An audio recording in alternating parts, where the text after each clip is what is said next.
Pledge allegiance to the flag of the United States of America, to the republic for which it stands, one nation, under God, indivisible, with liberty and justice for all.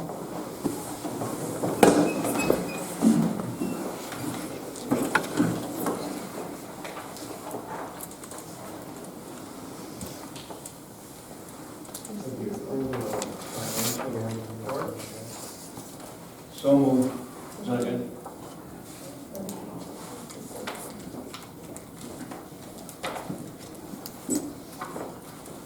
Motion by Councilman Haig, second by Councilman Casey to approve the financial report. All in favor, say aye. Aye. Opposed? Carried.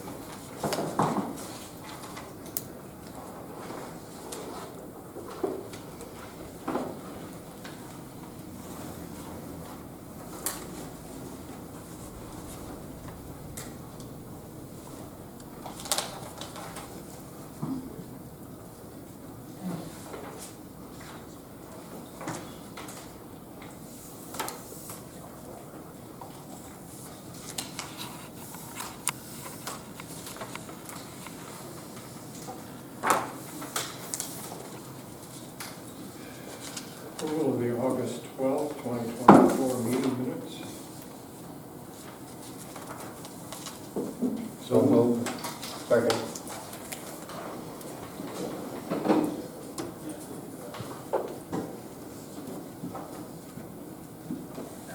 Councilman Panic, second by Councilman Young to approve the August 12th, 2024 meeting minutes. All in favor, say aye. Aye. Opposed? Carried. Approval of the fire department report. So moved.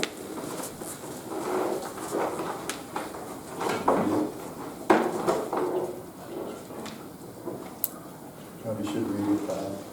Okay. Who seconded that?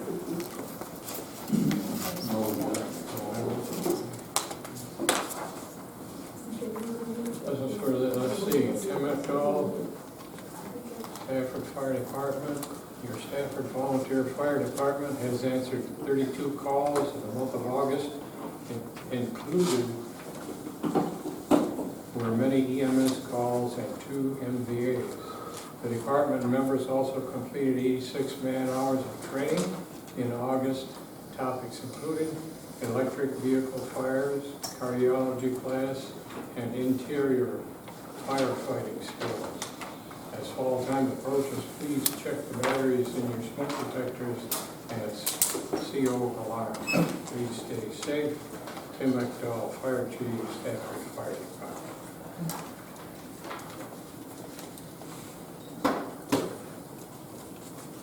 Motion by Pacer, move and second that. A second.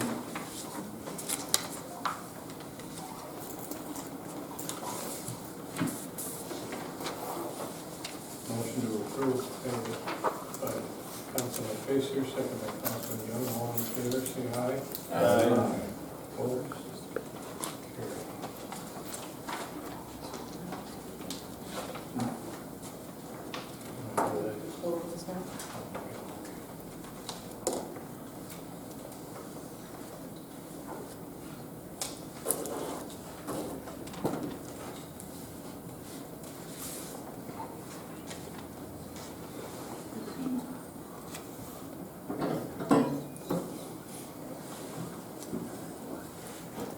So we have a document here from our attorneys, DiMatteo, Roach, and Scully. Would you like that?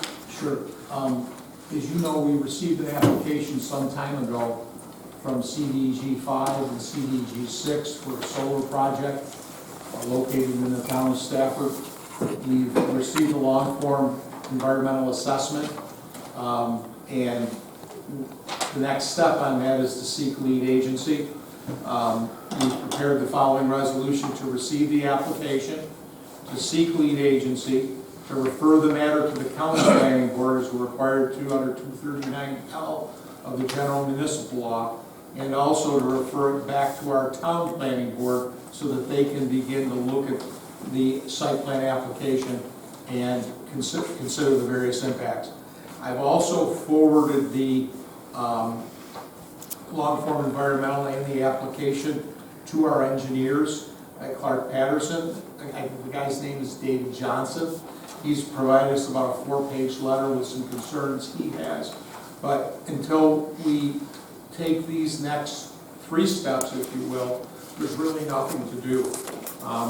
We have to go through this process, basically buying the bullets, loading the gun.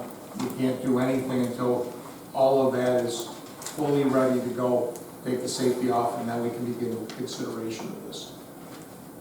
I don't know if that's the best example of what it is, but you have to do all these steps before you're in a position to begin to consider it. So the first step is, again, referring it to the county planning board, referring it to the county planning board, and then seeking lead agency. We also went through with the engineer and identified all of the other interested and involved agencies. Genesee County Planning Board, New York State DOT, New York State DEC, because of its proximity to the Thruway, New York State Thruway Authority, New York State Ag and Markets, New York State Office of Renewable Energy Siting, Genesee County Agricultural and Farmland Protection Board, Genesee County Soil and Water Conservation, the Town of Stafford Planning Board, the Genesee County Highway Department, the Town of Byron, and the Town of Batavia, again, because of their close proximities to where this project is located. We refer this out to them to see if they have any interest or believe they have a greater interest in being the lead agency on this than we do. We'll wait 30 days and see what happens from there. But I need a motion to seek lead agency, refer it to the town planning board, and refer it to the county planning board. So it appears they plan on complying with our law as is. Yeah, we have $300,000 in escrow. We had, I think probably somebody's going to be writing some checks here to Dave Johnson and to DiMatteo, Roach, and Kelly. Then they'll be without the $300,000. We'll have to get it renewed and get it replenished because it's supposed to be at $300,000 at all times. They acknowledge that they would replenish it. So I would think we should have some bills. I know I billed you quite a bit on this. So whatever that is, if I could have that number or sometime in the next week, 10 days, I'll forward a letter to them telling them that they're already out of trust and they need to bring it back up to $300,000.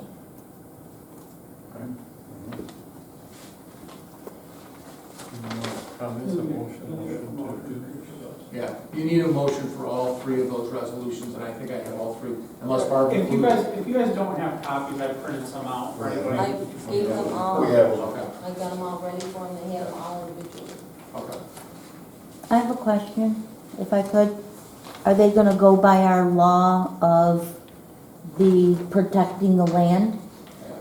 I mean, I don't think they're willingly going by it, but they understand that's what they have to do at this point. Okay, so they're not asking us to. Oh, get they're rid of asking, it. but again. We're not to that it's point to premature. tell them no. Correct. Gotcha. Good question. It's close to me. What's that? It's close to Okay. me, Even if it's not close to you, it's close to you. yeah. It's important. Okay, we need a motion There's 3 of them there. You want me to read all 3 or? No, we got one.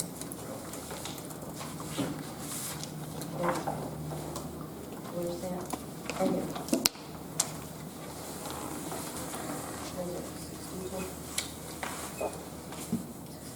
Is there an extra copy then? Not yet. I've got a copy you can have. Thank you. So if you read each one. Resolution number 62, dated September 9, 2024. Resolution declaring the town of Stafford town board's intent to be the state Environmental Quality Review Act lead agency for the 2 proposed community solar energy systems proposed to be located in the town of Stafford area.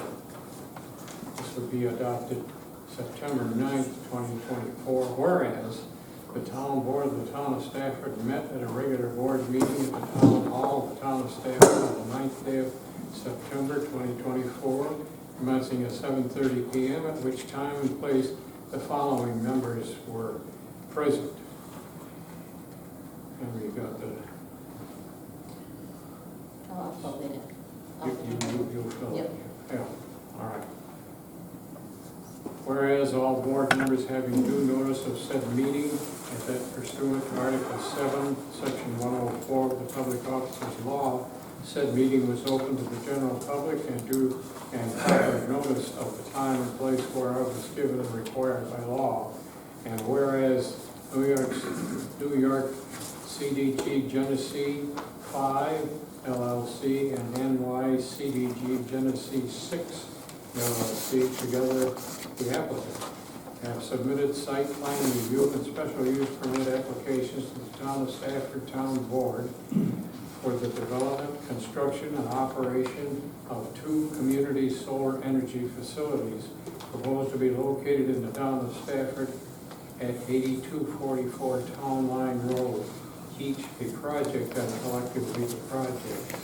And whereas pursuant to Article 8 of the Environmental Conservation Law as amended, the New York State Environmental Quality Review Act, and the implementing regulations at 6 NYCRR Part 617, the regulations, the town board desires to comply with seeker and the regulations with respect to the project.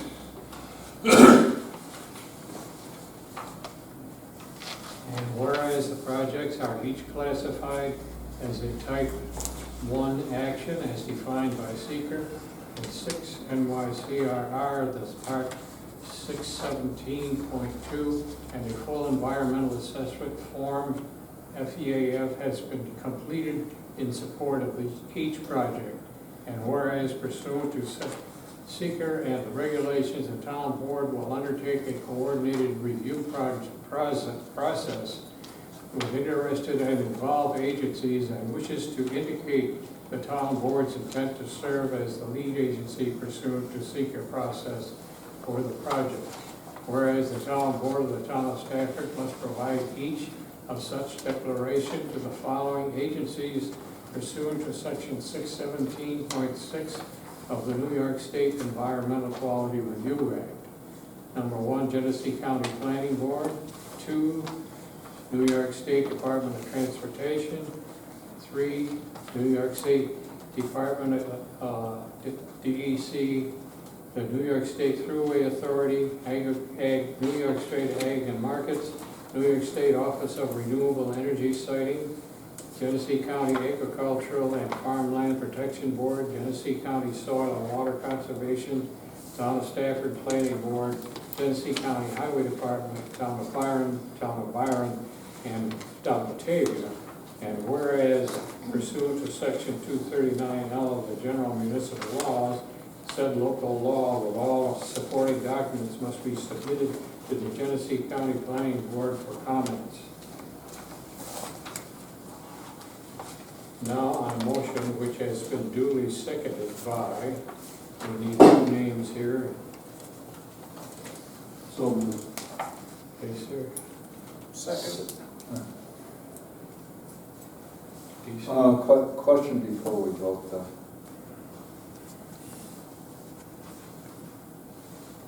Go ahead. This is the only part of the resolution where we discuss the seeker that's upcoming, am I right? Now, we've engaged an engineering firm to do the seeker with us. Correct. And wouldn't this be the correct time for any information that we have, including the work that our local committee that investigated it? I think it would save a lot of time if they had access to it and were able to comment on that. Absolutely. It should be a public document available for everybody. Right. When might that be able to happen? I think we have the forms because they were submitted to us a couple of months ago. We have a long form EAF. We could probably, if possible, put it on our webpage so it's available for everybody. Are you capable of doing that, Barb? Okay. I think we have. I know I have the document here, but we can put it on the webpage for everybody to look at. And that would be before it goes to the planning board? No, we'll go to the planning board simultaneously, but we'll put it up in the next week, 10 days? Yeah. Week, 10 days. The same document we're sending to everybody else. But again, I think it'll make things a lot more orderly if we know for sure that they've stepped through that. We can put that up, and we can also put the engineer's notes on the website, okay? I guess my concern would be that we know this material that Ron is asking about before it goes to the planning board.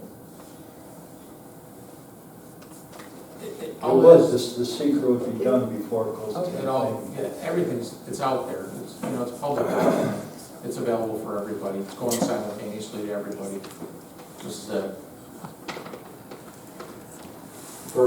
Just to give some comparison visually to those of us, we're noticing others, the town of Byron has one going in 262, the town of Elba has one going in 262. They're rather large. In comparison, what is the proposed, what is this encompassing in comparison to those two or others that we've seen in the area? So what is it, 5 megawatts, so Yes. it's substantial. 2 small. 5-megawatt projects, I Yeah. think they're pretty, How many acres is that? 26, how many? each, 26 on each, I was gonna say, Each? 72 52. acres of 52. solar. And what's the proximity to the roads and, Again, it's all part of the application. I guess just from perspective, from a resident perspective, you know, we've seen them literally a car length off the road to That a long driveway going up into, you know, a hilly area on 262 in both those incidences. I mean, just visually trying to get some idea what this is gonna look like, because they're ugly. well, luckily Sandy drove us to investigate this 3-4 years before these people showed up, so. And this is separate from our law and not applying to general farming land around, is that correct? I'm not understanding. In other the words, question. this has something to do with the fact that that's already zoned, It is. Yes. Yes. and that's the thing that needs to be understood, and we need to make sure that we're not going over that amount of land that is proposed that it can be on. Because it can only be on industrial, is that right? If it doesn't go over 20 megawatts. If it goes over 20 megawatts, which we keep hearing that somebody's interested in putting one behind Stafford Country Club, which would be 20 megawatts. It's all administered by the state. But these two here are under 20, Correct. and any industrial, already industrial. How many acres does 20 megawatts take up if 2.5 take up 72? What is this? I mean, whatever they take up, we don't have that application before us. Again, we can only talk I about, guess- and again, in the application, there's a map that totally depicts it. I mean, I'm not familiar with the law, I wasn't part of, the process, but I hope we have something in place, because it's sad from, you know, one of the main principles that I've heard many times about Stafford is the idea to keep our community rural. And this goes totally against it. You know, to have this ugly monstrosity there's one going up, run right down the road now in Roy too, so they're just cropping up everywhere. It'll be a matter of time before all our nice land will be covered in solar panels. I just hope the law that we have in place protects us. The law is on the website, so if you want to read it, it is there. I think the law and those that it was put in place for a purpose.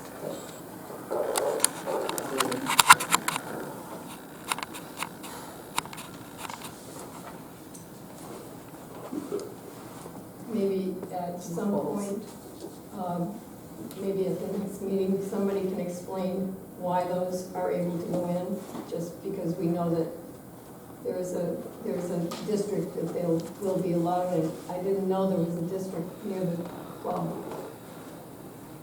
No, that one would have, if it was of the size that we would administer, then it would come under our law. Okay. It's gotta be an So even if industrial they zone, apply, right? it Yeah. still has to. It's gotta be in an industrial zone. And I guess Yeah, the question I ask is, initially, when they approached us, they said it was going to be 19 megawatts, 19. and it'll have to be, because that was the capacity of the lines. Now, from what I'm hearing, they're saying the capacity is 20 megawatts, and then that would fall with the state. Now, can you build a 20 megawatt, even though you can only send 19 down the lines? But we wouldn't want them to build a 20 megawatt, because that takes it across the, I know you know that. It's out of our hands. Yeah. New York State. Do we know how long that industrial park was deemed industrial? How long ago? Because I mean, that's all farmland through It there. hasn't been rezoned yet. No, it is. It's No, the current one. the current one, the one with woods over there on Batavia Stafford Town Line Road. Yeah. How long ago was that deemed industrial? Do you know? I mean, I've lived here 27 years and I thought it was all farmland, so.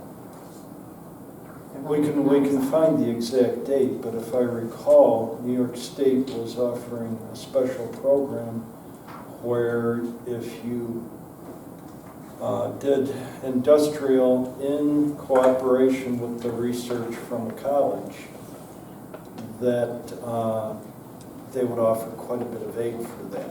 So then, if you have that property there, it would behoove you to make it industrial with its proximity to the college, so that that's already done and the land would be worth a lot more to them there. But then, again, we can look at the dates. But it's been there a while. A while. Long before, Before the law. yeah. Because even when we started into it, we always knew we had two spots.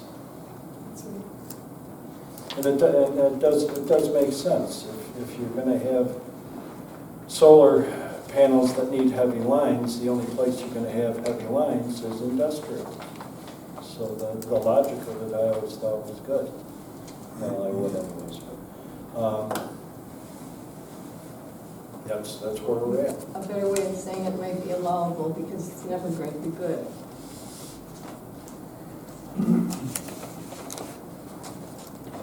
Sorry.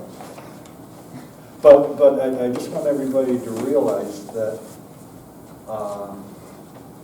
again, we're going to be depending on engineers to tell us what, there's a lot of things in that report that the committee put out. Which ones are valid concerns? We're going to be looking to them for that. Just about every one is very valid concern. So if we need to go over that, we could have a special meeting to go over that so everyone understands. It wouldn't have to be a town meeting. I don't know, but do realize that that is why we're having Yes, I an do. engineering group go over. Oh, yes. But it sounds like the townspeople need to know more specifically why this is happening, understand what has taken our control away, if it has done that, et cetera. Because if you look at it, our logic always was, given the report, it wasn't anything we would advocate Correct. to bring, that we would make life easy for somebody to build those, that we would do it, appropriate to what zoning is. But now you're reaching the point where you're actually going to be looking at a seeker, and they will be the people we depend on to do the seeker. I guess it's a message for everybody. It's going to go under a hard evaluation by our engineering firm. Do we have input on that, or we're dependent on their, Well, I'm sure there'll be opportunities for input, but All right, I just wanted to make sure everybody realized that's going into a seeker, that's what we have. I'm sorry if I slowed things down, but I thought that was an important point. That's what we're here for. Okay, we've got a motion by Councilman Fraser, second by Councilman Beeson. This is resolution number 62. Then we have resolution number 63.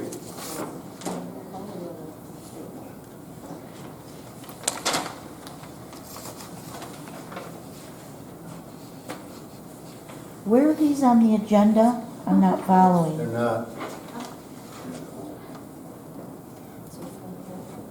they came in late from another. Probably had to have them by noon on Thursday. Concerning resolution number 62, we have a motion, and it's been seconded. So we'll do, and all in favor say aye. Aye. Opposed? Okay, that takes care of this.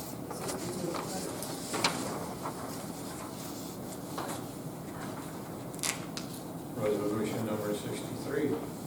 Same language, resolution to refer application materials to the Genesee County Planning Board from New York CDG Genesee 5 LLC and New York CDG Genesee 6 LLC for two proposed community solar energy systems in the town of Stafford, New York, adopted September 9th, 2024, whereas the town board of the town of Stafford met at a regular board meeting at the town hall in the town of Stafford on the 9th day of September 2024, commencing at 7:30 p.m., at which time and place the following members were present, and we were all here, and we notified that, but I do need a motion to do it. It's exactly the same as 62. This one just refers it to the county planning board for their review. Yeah. So moved. A second.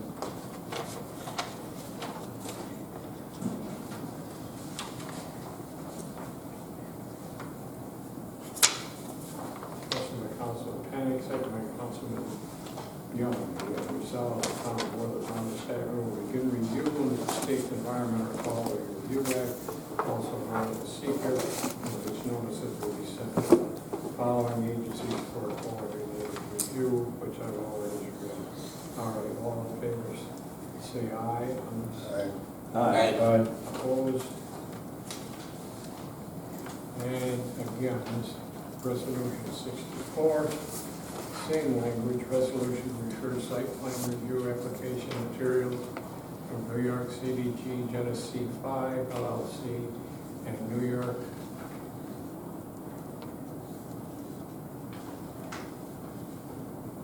CDC Genesee 6 LLC for two proposed community solar energy systems in town of Stafford.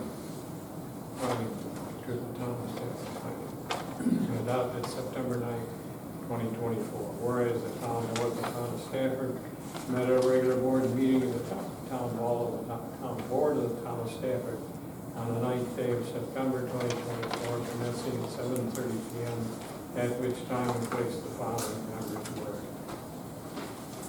listed here. We're all here. Excuse me, Bob. I hate to interrupt again, but these are pretty important resolutions. They weren't on the agenda.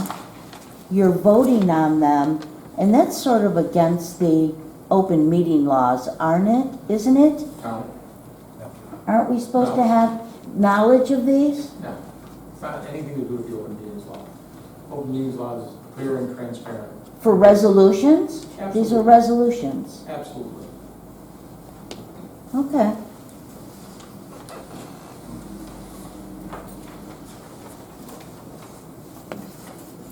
Again, there's a referral going to the town planning board, there's a referral going to the county planning board, and then there's a secret lead agency document. That's it. Again, It's almost as if you want to interfere with the process. The process is, you've got a law, they're trying to follow it, we're trying to follow it, get it out to these other interested and involved agencies, so we can get their input. So we have what they, the knowledge they have, so that they can influence our decisions. That's all we're trying to do. That's what you hope town governments will do, is get all the people in the room to tell you what's going on. But then it should be on the meeting minutes so people know what's being discussed at the, You get everything, you know what's going on. You're sitting here telling you.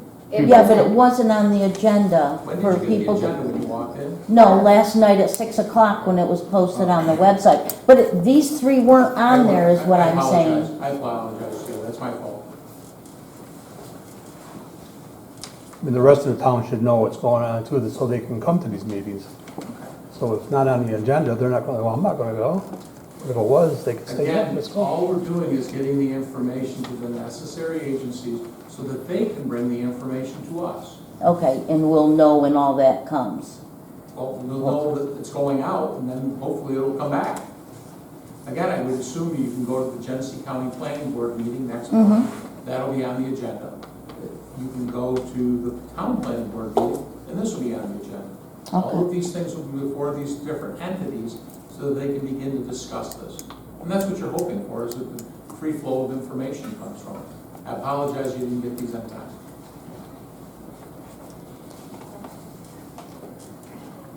Okay, resolution 64 is the same language as 62 and 63. I just need a motion to sign. So moved. Second.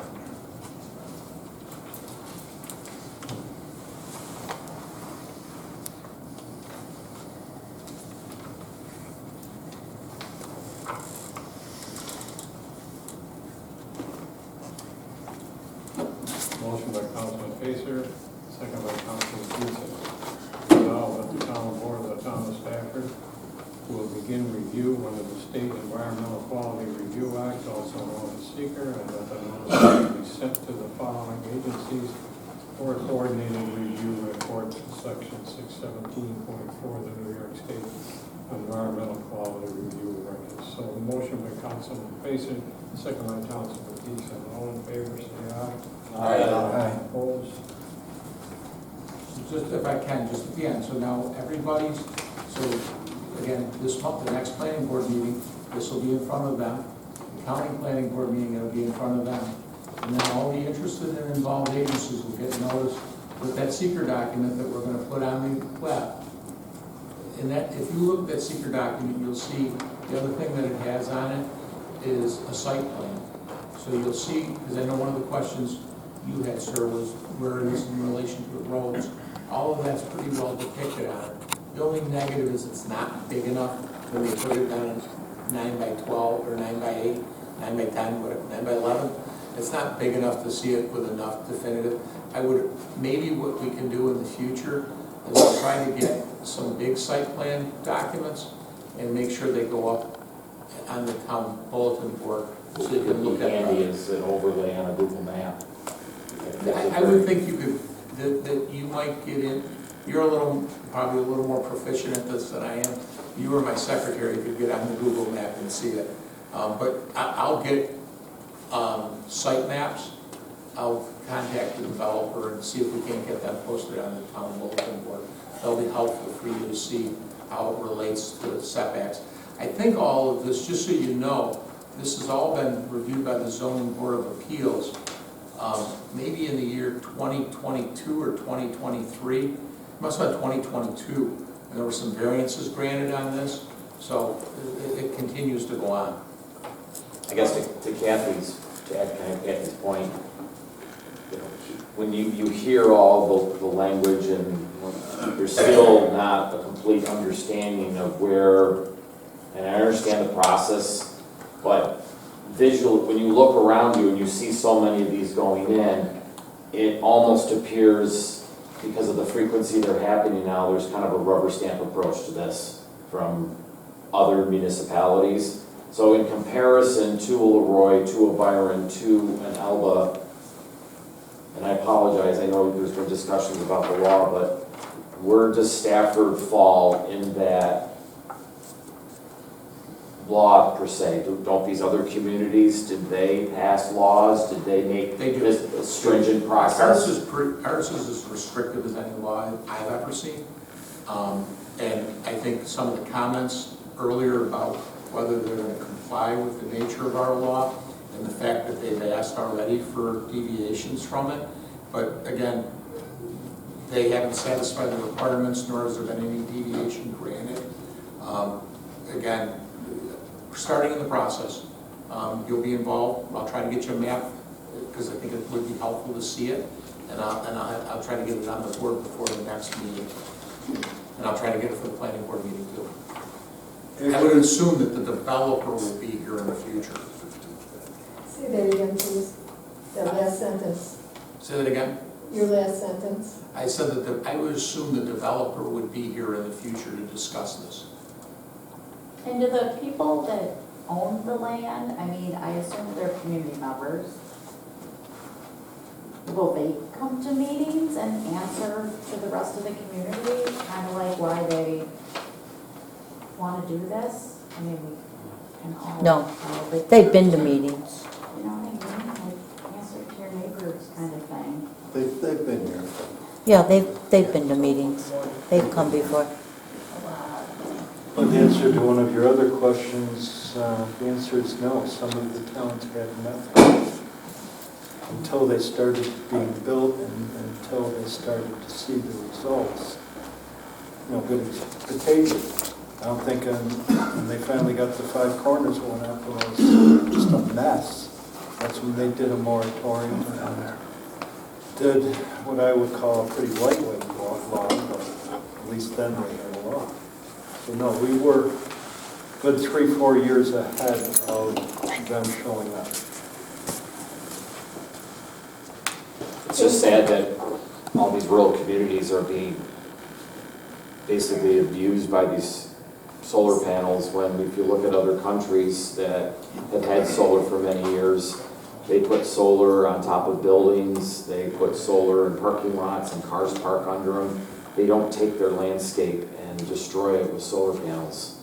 There's a lot of information, a lot of pictures, a lot of articles online, what other European countries have done to accommodate the push for solar, but to protect their landscape, and why they are cannibalizing our rural communities who, you know, hindsight's 20/20, but the state, I think, set us up. They offer incentives to do certain things, and all of a sudden, we're in a line of fire to get something we don't want because we took advantage of a program years ago that we thought was going to be a benefit, and then the state comes in and says, well, you know, you already changed your zoning so they can go in there. I just, Don't forget, as a town, we are a construct of state law. The only original thing you have is states. The federal government was built on top of that, and the local governments were built as a result of state law. So a lot of times we say, well, we have home rule. We have home rule to the extent that the state will allow us to have home rule. So if we would have available the law in the vestibule, is there another copy of the law that people could come in here and understand what is happening and where this can go according to? Is there another copy? Is there a copy in your office? Or I think that's a good idea, like on the website. It is on the It is on website. the right? Like Oh, it he is was on the talking, website? maybe just like a solar, and then all of this can be in one spot. Keep us on. Things have changed since we made our law. I think Ron made that clear. The state has changed some laws. And what we thought was making us safe has been usurped in some ways. But it could be worse. When they originally introduced Article 10, they were talking about making renewables like utilities, where basically the state what do you call it, regulates the utilities as they come through. The state tells us how much we can charge them for the lines and property that they have here. I always made the comparison, if we ever could tax Spectrum for what they charge to install that little piece of cable, we probably wouldn't have any taxes. So, but if they made them a utility, that there would be nothing we could do. So I guess thank God for small favors. At least we can administer the smaller ones. We don't have a state that really gives a damn about what we think about their projects. They push them through. And this is based on profits. I think this Everything has got a lot of ideology in it. Well, it's a good idea to go with that law that we have, because we had what we thought was a very tight law. Voting on something that wasn't originally on the meeting minutes is also helping something through. We could have pushed that to next month, and we should have. Well, I think the lawyer wanted to get all this information to the county planning board, and And it should have been on here. the sooner the better. Well, I think he apologized for that already, didn't he? Yeah. Yeah, but an apology is, you know, I'm just curious, does he have a fiduciary to you guys or to the town? Like the town The taxpayers? I understand that, but it just seems like some things are just getting pushed through. and he wanted it that just- pushed through and he left.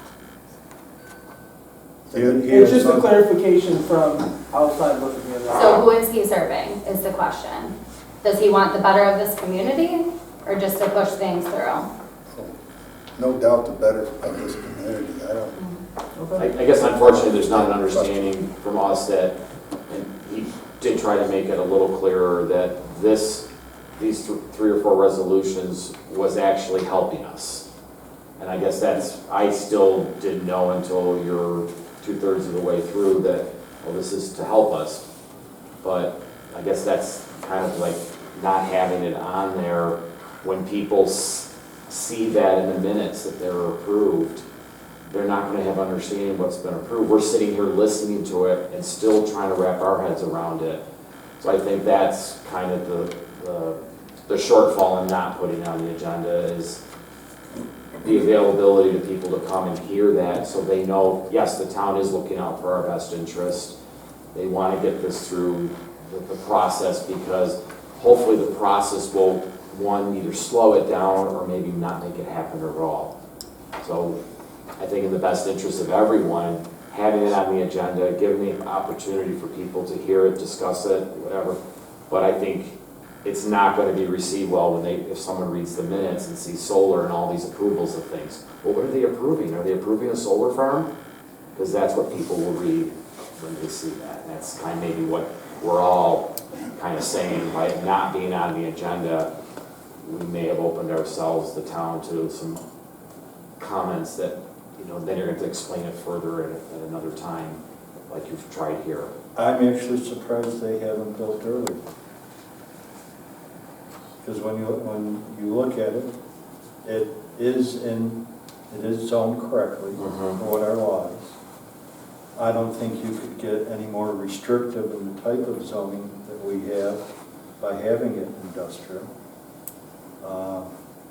The other parts of the law, I thought could be easily complied to. So a good example is when they were asking about our escrow. And they quoted us, well, nobody else has an escrow that big. And they quoted other towns had much smaller escrows. And the point I made is that our escrow for the solar farms is virtually identical to the escrows we require, say, for planned unit development. So now, you want me to make us like you want us to change so that we're like other towns, And what we want is that we treat you, coming in new, the same as we treat citizens in our town that perhaps want to do a planned unit development. So I think we have been pretty consistent with that. So the basic law is hoops to jump through that hopefully discourage others to go someplace else. But theoretically, if it's all in line, it's probably gonna happen unless they come back and say there's something wrong with the land that they can't accommodate this. Seeker could bring that up. Yes. Yeah. So the hope is that if you don't want it here, that's what they're gonna find and they move on to something else. Or those companies that don't wanna put the 300, that don't wanna jump through the hoops will go somewhere else, but it I seems like think to this. Jen, yeah, I think to Jen's point is, was this an emergency that had to be discussed tonight? Because, you know, it could have been put off till next month, and then they would all have to just wait another month, just like others have had to wait till the next month to get answers. So that, you know, and without it being on here and it being a last minute ad and then having, without following those rules that you, unless it's an emergency, it's supposed, if it's in a resolution, it is supposed to be on the agenda. When was it So I brought? think that's the. It just you feels a know, little blindsided is all, Yeah, and that's yeah.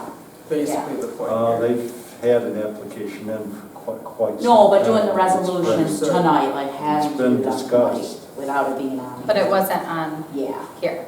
It When just- when was the resolutions brought in to you guys? You say it was late. How late was it? Today. I don't know, Barb, when did, 3:30 this afternoon. 3:30? I thought Thursday at noon was the deadline for stuff like that. Don't- Right, that's, yeah. I mean, They're- you guys got treated what, equally. They're rules? All by 11:30 on Thursday. Well, he was on the agenda for tonight. Where? But not with resolutions. No, but He was just on said the agenda. update. I understand he was on there, but not the This was his resolution. update, I guess. Yeah, it just says update on solar, so we thought he was gonna give us an update. I didn't Maybe realize just there was going gonna be. forward, I guess, keep that on. I, We all want to understand and not feel.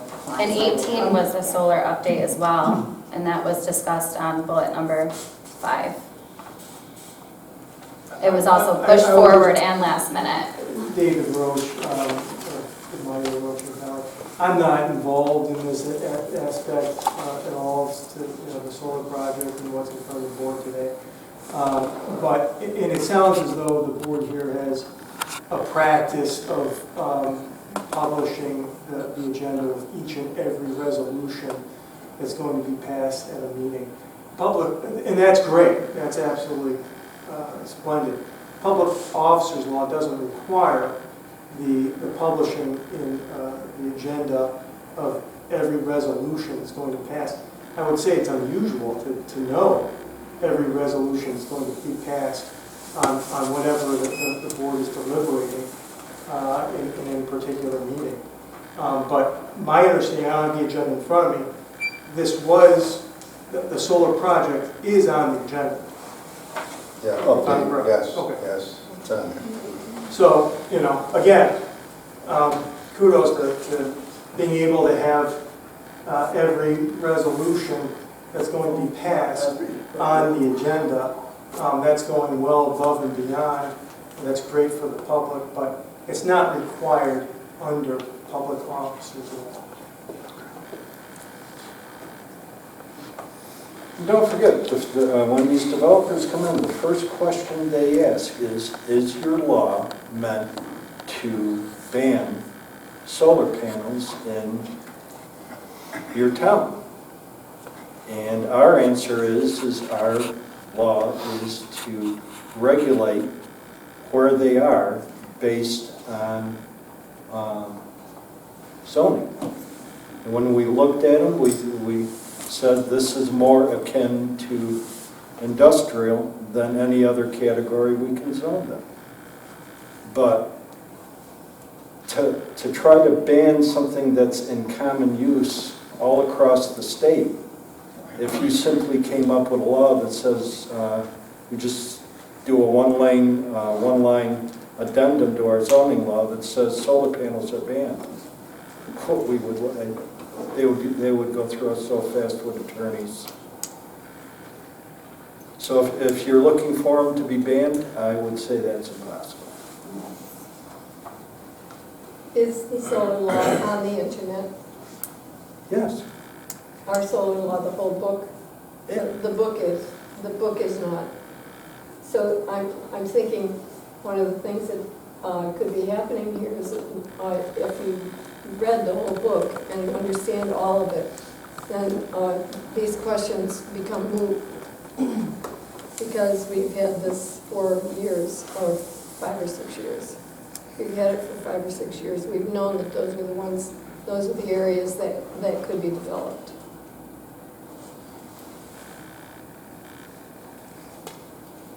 What concerns me is what's behind why is that open season on behind the golf course? Depends what the size of it. It would fall under the state's jurisdiction. What do you think's going on with Byron? I couldn't hear what you said. What do you think is going on with Byron right next door? I know. Those are large solar farms. The state. See, everything changed after we had our law with the state. Many things changed, I'll say it that way. Yeah. Again, at least they allowed us to have some control over the smaller projects. It's not like the state to do that. That's why I went back to if they made them identical to utilities. And then they have an argument, well, we're power generation, why are we any different than a utility? We will be out.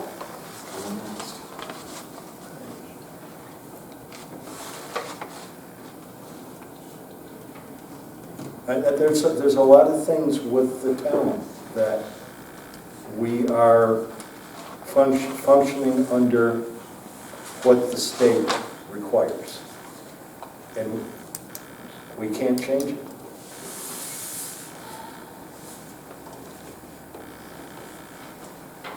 Upset? Yeah. Next on here is approval of the code enforcement, zoning enforcement officer's report. There are 16 items here. I can read them if you want. Is this number 5 on the? Yes. Yes. I'll read them. We got Griswold Road, renew past permit, Main Road, Fox Road, land separation, Roanoke Road fence, Fargo Road, land separation, Griswold Road pole barn, Randall Road accessory building, Fargo Road roof, Fox Road area variance, Main Road shed, Route 237 shed, Griswold Road roof, foil for Contil file 2 hours, foil Wheeler 1 hour, court Pontillo, Batavia 2.5 hours, get second foil request Pontillo. That's the code and zoning report. Bob, it says September up there, but it's gotta be August because we're in September. Yeah. All right. I'm pretty sure. Yeah, you're right. Doesn't he give it for what meeting it's in? Something like that. Maybe. Well, whatever. We need a motion to approve. Second.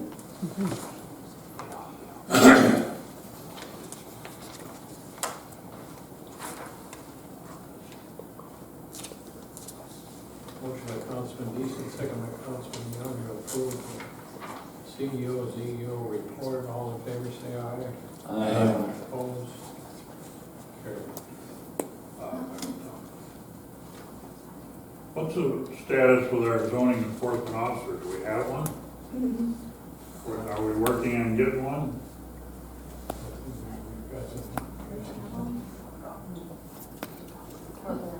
We have Gene, yeah, we have Gene, we still have one.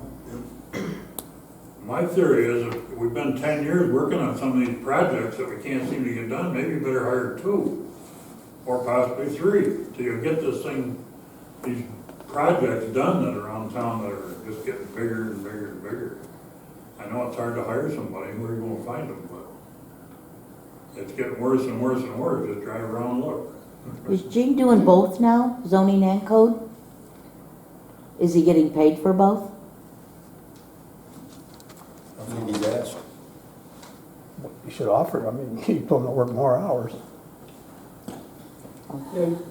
We're all in favor of him being paid for the, any extra hours he works. It's time to find them, you just don't pick them out of a tree. Actually, you hit on a good subject.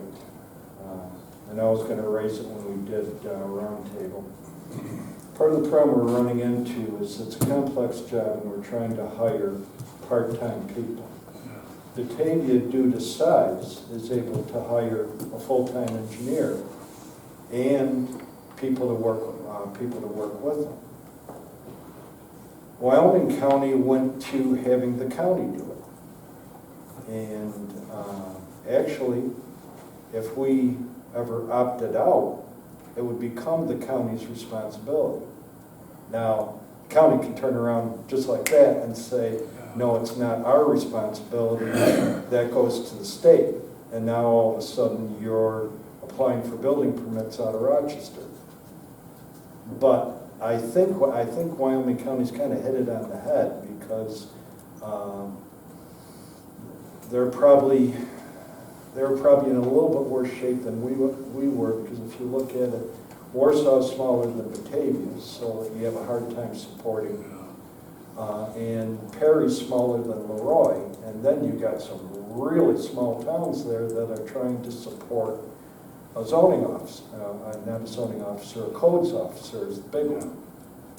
So I would like to see Genesee County do that. I did give Brooks Holly a call between last meeting and this meeting and ask him if he would put that in front of the county legislature. I know it's hard, like this town, I mean, the last 2 or 3 that we've had could not handle the job because they didn't get nothing done. They've been 10, 12 years fighting all these little things that should have been just taken care of. But so my theory was to hire one and maybe hire a second one to work with him for a year or part-time, but like you say, how do you hire a part-time? You know, it's pretty hard to pay somebody enough money to make it worthwhile for them to come and do it and go through the training and whatever they gotta do, but we need 1 or 2 or whatever it takes to get back on track where we. But like you say, the county would be probably the next step. No, I thought we were setting ourselves up for a good orderly transition from. Yeah. Because Gene's going to retire sooner, and that didn't happen. So. Have we Yeah. had And then applicants? Batavia is no longer interested in adding us. Once they added Alexander and added Alabama, then, yeah, Yeah. they're up to here. Have we had applicants Yes, and like interviewed, or is nobody we haven't. really worth? No. Gotcha, we just got some. Andy, if small towns tend to do things part-time, could maybe us and Byron or us and Bethany, between the two of us, have, you know, each does half-time, but it hires a full-time person? Oh, we tried to do that. If you look back, Bob Patterson, you go back a few inspectors, Bob Patterson was Bergen and Stafford.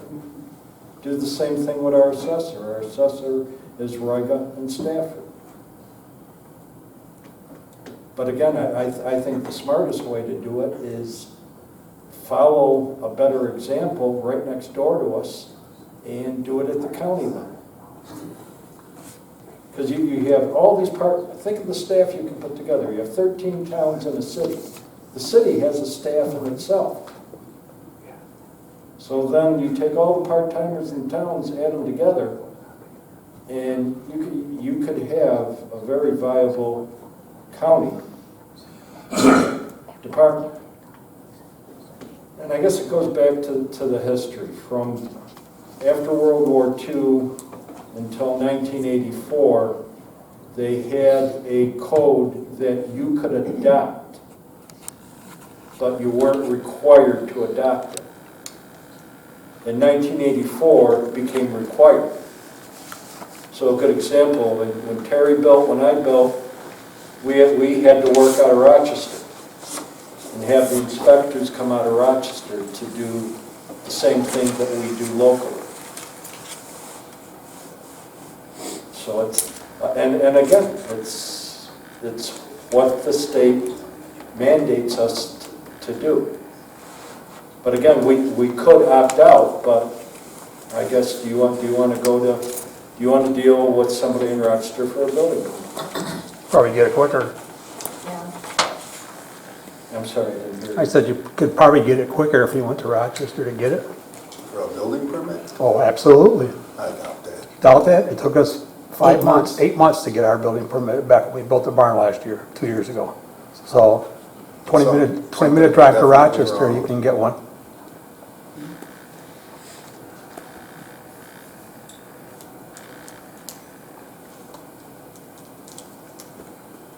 Any further? No. Next on the agenda is the Assessor's Report. I have sent out all of the renewal exemption applications. School tax bills have been delivered, and I have had many phone calls already inquiring about the STAR exemptions versus the STAR credit checks. I will be going to the Assessor's Annual Conference from September 23rd to September 26th to fulfill my annual 12 educational credit hours required. So approved. Second.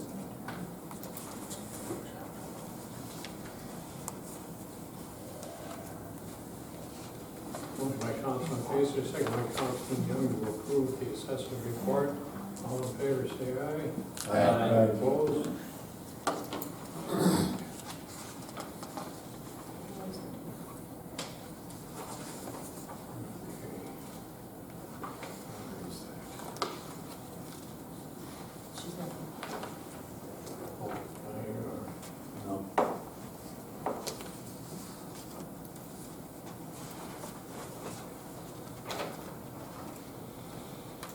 She coming again? No, didn't she say? For next year? No, More next meeting. Next meeting, she didn't say. I expected her to. Resolution 53, whereas the town of Stafford has received funding from Rural Development for their Water District Number 12 project, and whereas Rural Development requires the town board to authorize all changes to the administrative budget as shown on the Form E, now therefore be it resolved that the town board of the town of Stafford authorizes the following budget modifications for the project. Net interest increase of $4,143.89. Contingency decrease of $4,143.89.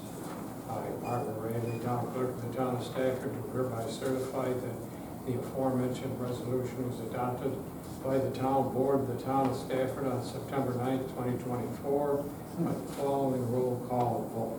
Councilman Panic? Yes. Councilman Young? Yes. Councilman Deason? Yes. Councilman Pacer? Yes. Supervisor Clement, yes. Tornado one.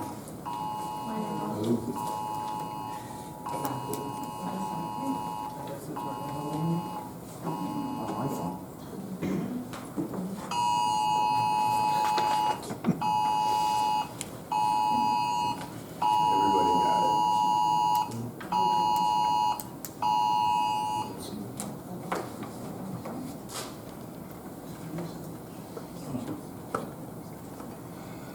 Going back to resolution 53, we got, everyone voted yes, but I guess we need a vote to vote on the vote.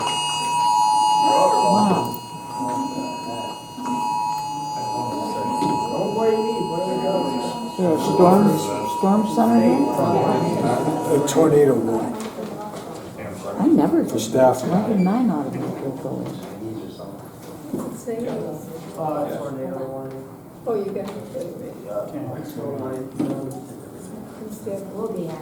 Resolution number 54, purchase of John Deere Z970R Z-Track mower for Highway Department. Whereas the Highway Department has a need to replace a mower.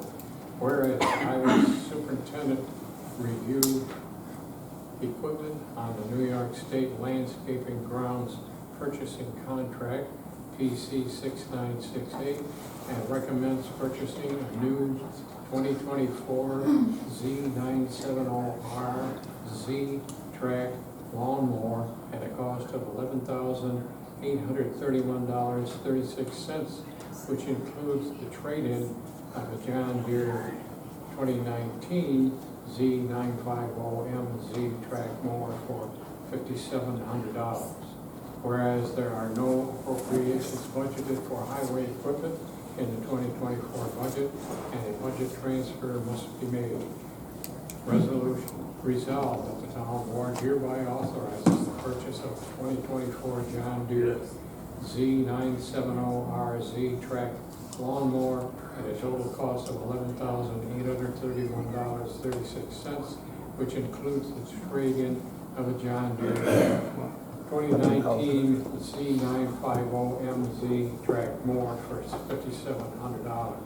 The expenditure will be appropriated from PA 5130.2.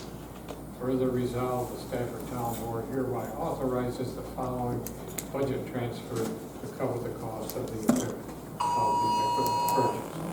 From DA 5142.1, amount $11,832 to DA 5130.2. Motion to do this. Why are we getting a new lawnmower? What's wrong with the 2019? Dave? Because it's sample time to trade it in.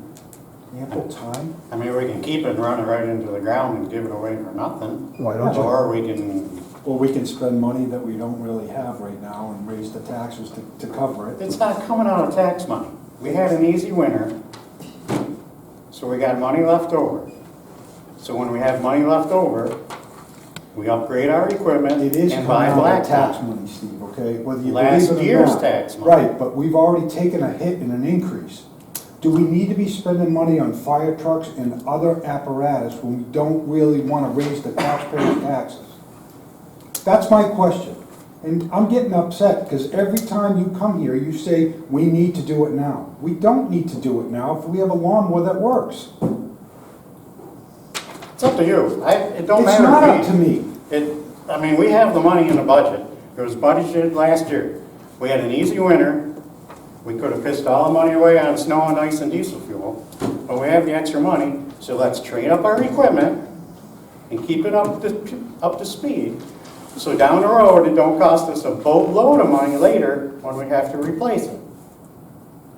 I mean, maybe that don't make business sense today, but Maybe it'll last that's the way 5, 6 we've been more. doing it. Maybe it'll last 5, 6 years more, and then you're saving all that money.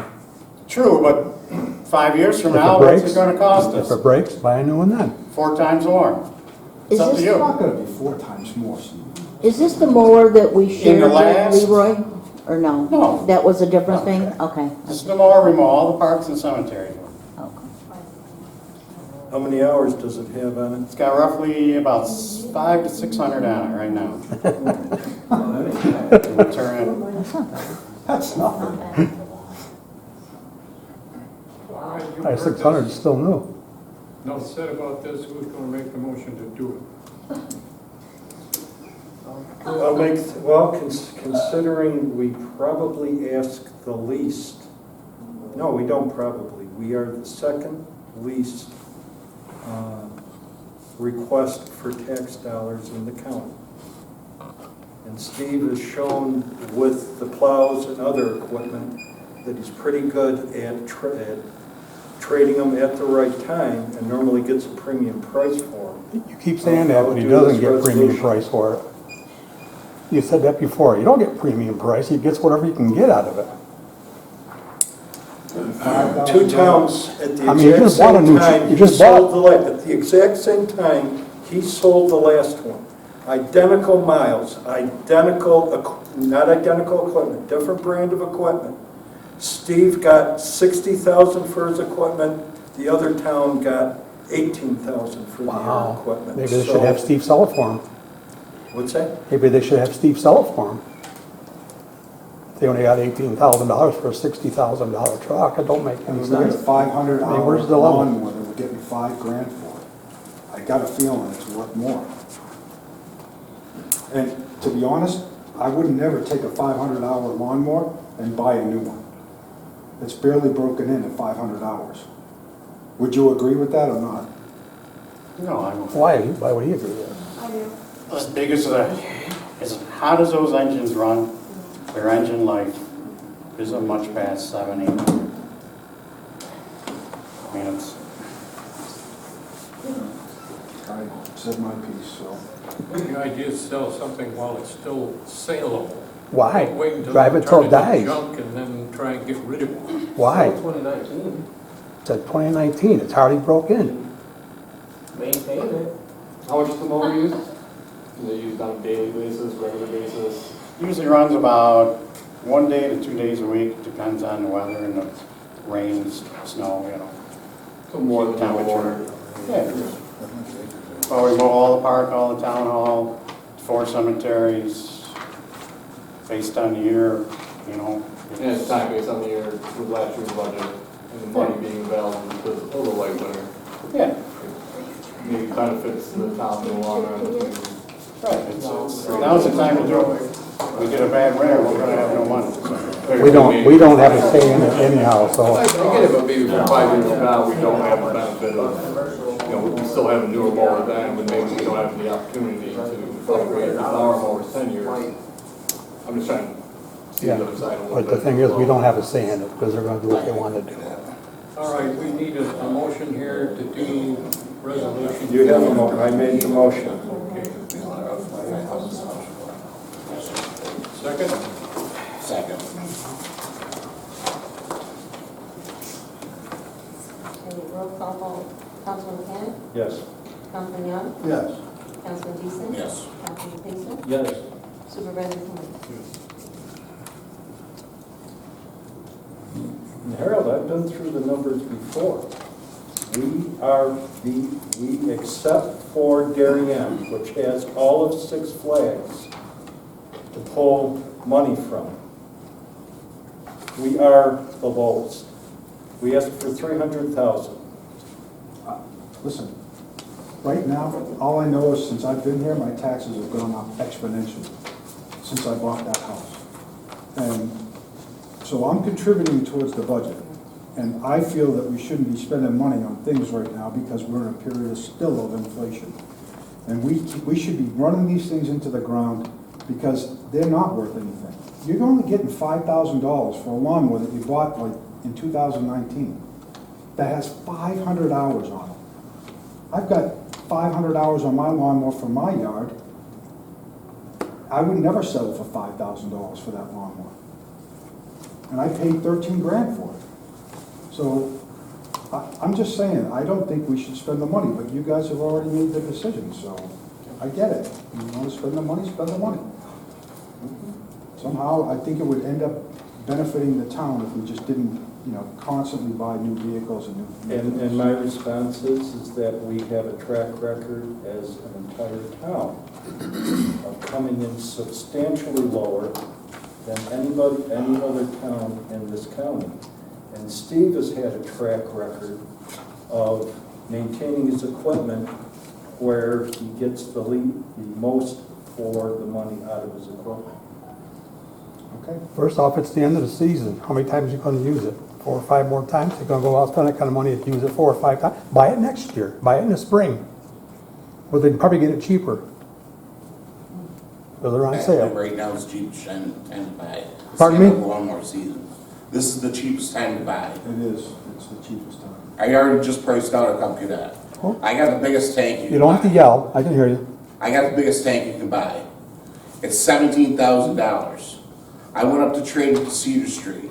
It's got 138 hours on it. My clutch went out on it underneath. It's got 138 hours on it.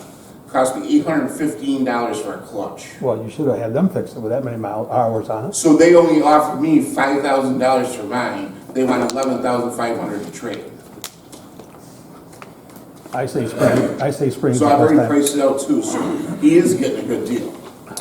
That's what you guys all say, but it is what it And is. he's mowing a lot more than we're mowing with our own lawns. Yeah, not according to Harold, he mows just as much. All right, resolution 55. We had a question in the back. Authorizing the Wait, we supervisor had to a sign question in the agreement. back. Hold up. We had a question in Can the I make a back. comment? So I know firsthand that mower in question is getting tired. We had a former employee that, lack of a better word, beat the piss out of it. We've replaced spindles, we've replaced blades, we replaced a lot of components. How much more money do you keep spending to get the machine back into a condition that it is not going to cost a significant amount of money? Boy wants to trade it. Let that become somebody else's problem. Just make the problem disappear. It's really good that they're making benefits. All right. Resolution 55, authorize the supervisor to sign agreement with Municipal Solutions for the contract for water districts number 14 and 50. Whereas the town of Stafford is investigating the possibility of 2 water districts, number 14 and 15, and whereas the town of Stafford will need assistance in obtaining loans and grants for these water districts, and whereas the town of Stafford has entered into contracts with Municipal Solutions in the past successfully for financial assistance with the loans and grants for water districts. Therefore, be it resolved that the supervisor has the authority to sign a contract with Municipal Solutions for the financial responsibilities of water districts number 14 and 15 for grant writing, loan applications, and miscellaneous duties. So moved. Second.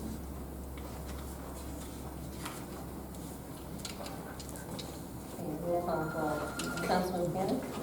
Yes. Councilman Young? Yes. Councilman Deason? Yes. Councilman Fisher? Yes. Supervisor Clement? Yes. Passed 5-0.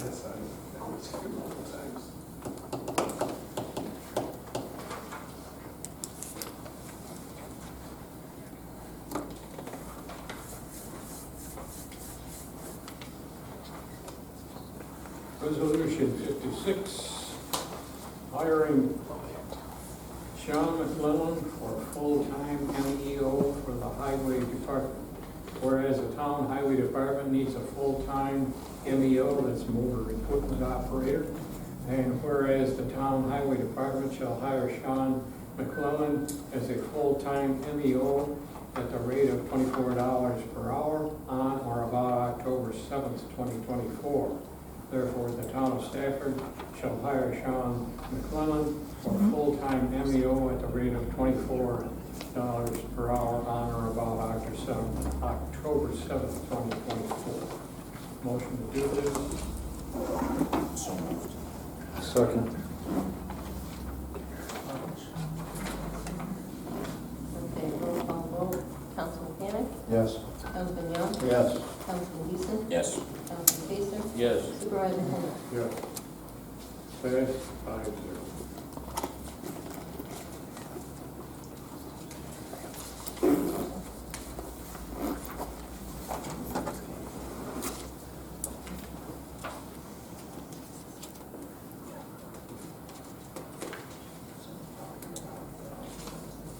Resolution 57, approval of acquisition of an easement by the Monroe County Water Authority pursuant to section 1096, parenthesis 6-A of New York's Public Authority Law.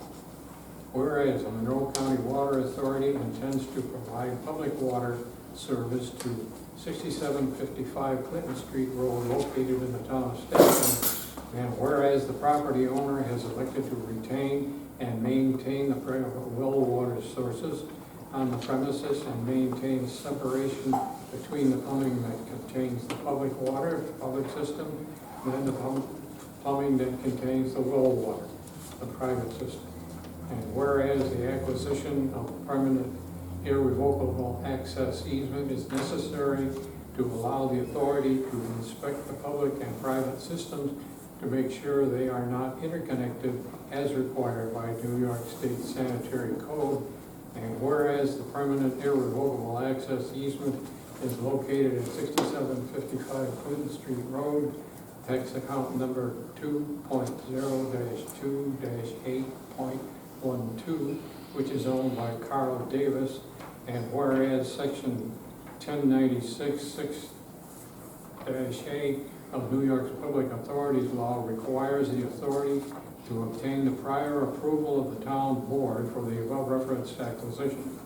Now therefore be it resolved that the town hereby approves the authority's acquisition of the permanent irrevocable access easement located at 6755 Clinton Street Road in accordance with section 1096-6-A of New York Public Authorities Law. Be it further resolved that a copy of this resolution be provided to the authority. Motion to do this. So moved. Second.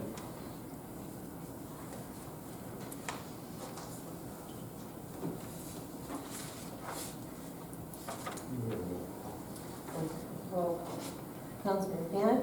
Yes. Councilman Young? Yes. Councilman Deason? Yes. Councilman Pacer? Yes. Supervisor Clement? Yes. And 5-0.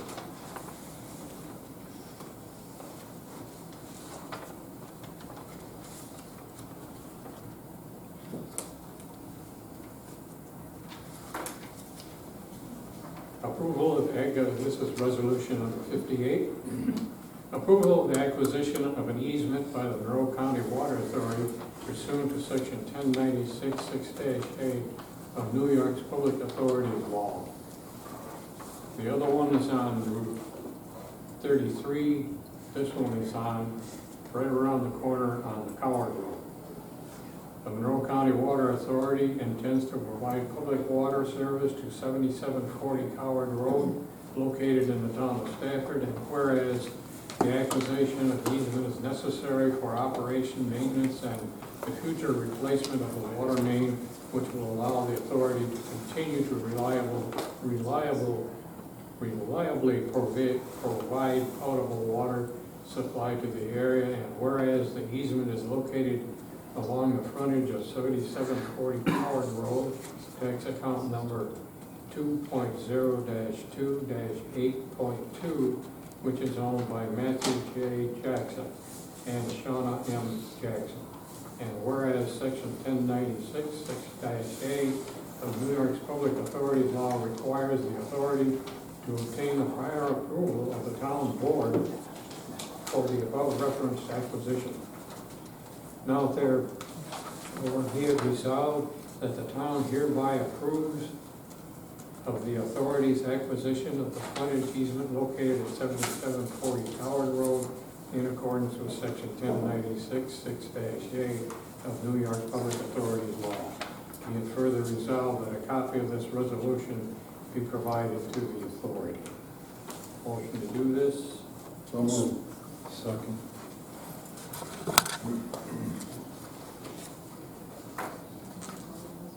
Yes. A roll call vote. Councilman Panik? Yes. Councilman Young? Yes. Councilman Deason? Yes. Councilman Pacer? Yes. Supervisor Clement? Yes. Passed 5-0.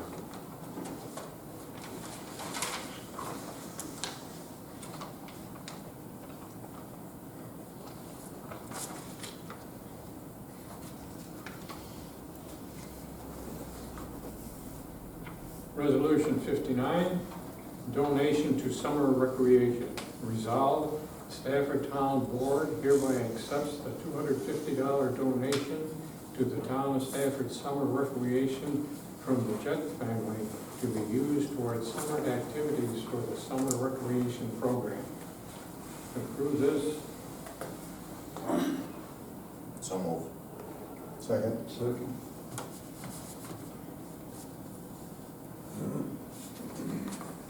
Motion by Councilman Deason, second by Councilman Panik. Roll call. Councilman Panik? Yes. Councilman Young, Yes. Councilman Deason. Yes. Councilman Pacer, Yes. Supervisor Cook. Passed 5-0. Any background on this, or they don't, did they have? Yeah, they had kids. They had Kids through there, that's how, I was, either they were doing it across the board, or they had kids in there.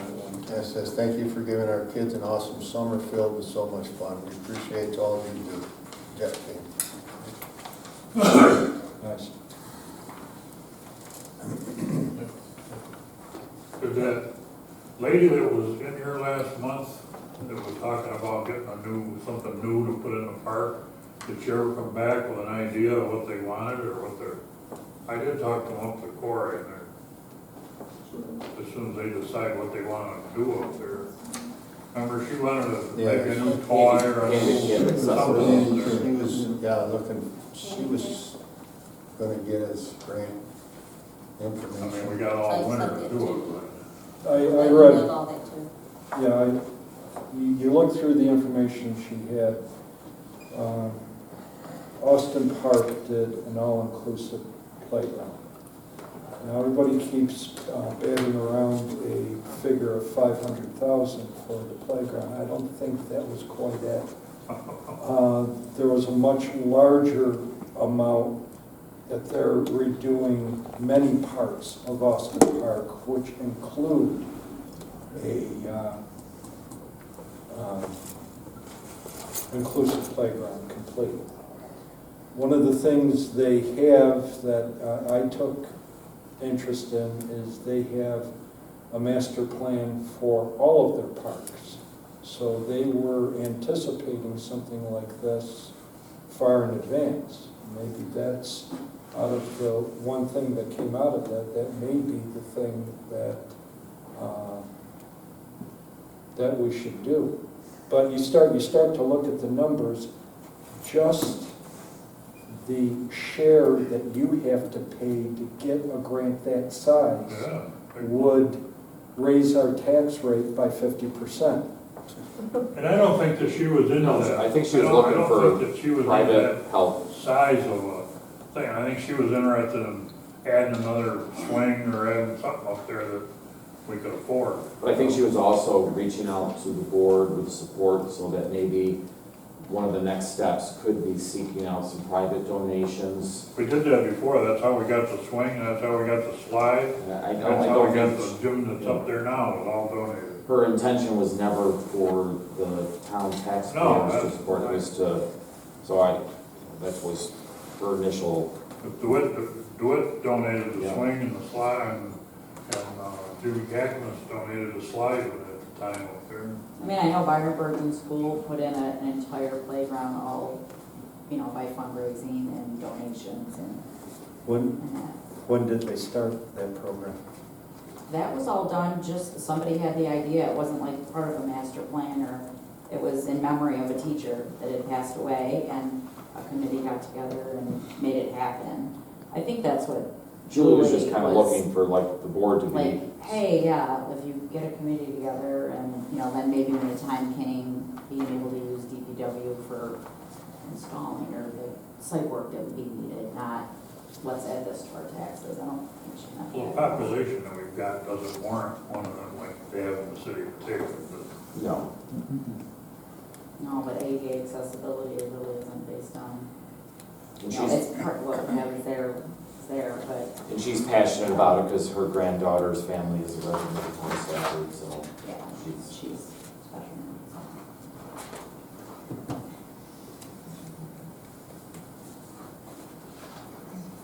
Okay, next item is Resolution 60. Authorize Supervisor to sign Water District Number 12 payment information. Whereas the town of Stafford has received documents needed for payment regarding Water District Number 12, and whereas this information requires the supervisor to sign these documents, therefore the town board of the town of Stafford authorizes the supervisor to sign these documents that require the supervisor's signature. Motion to do this. So moved. Second.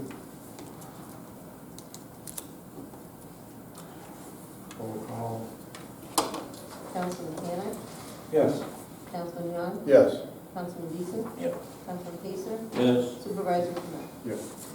5-0.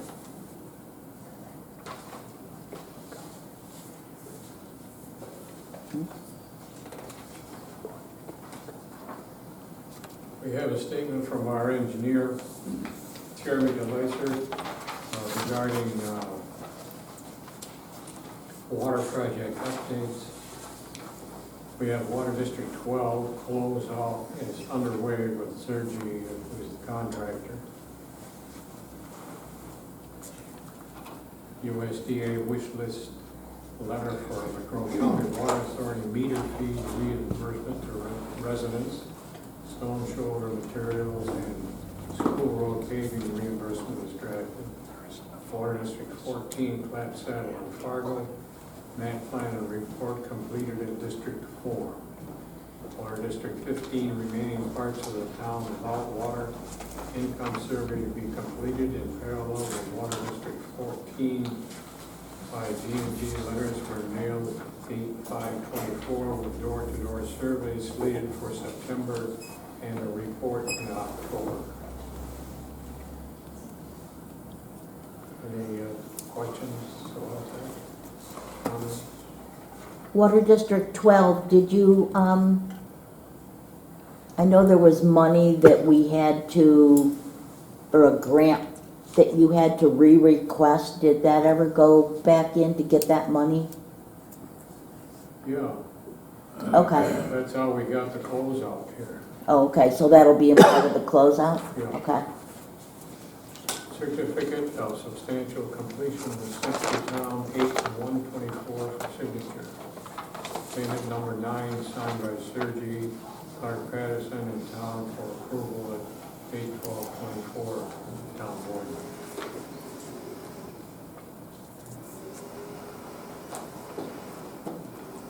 Okay.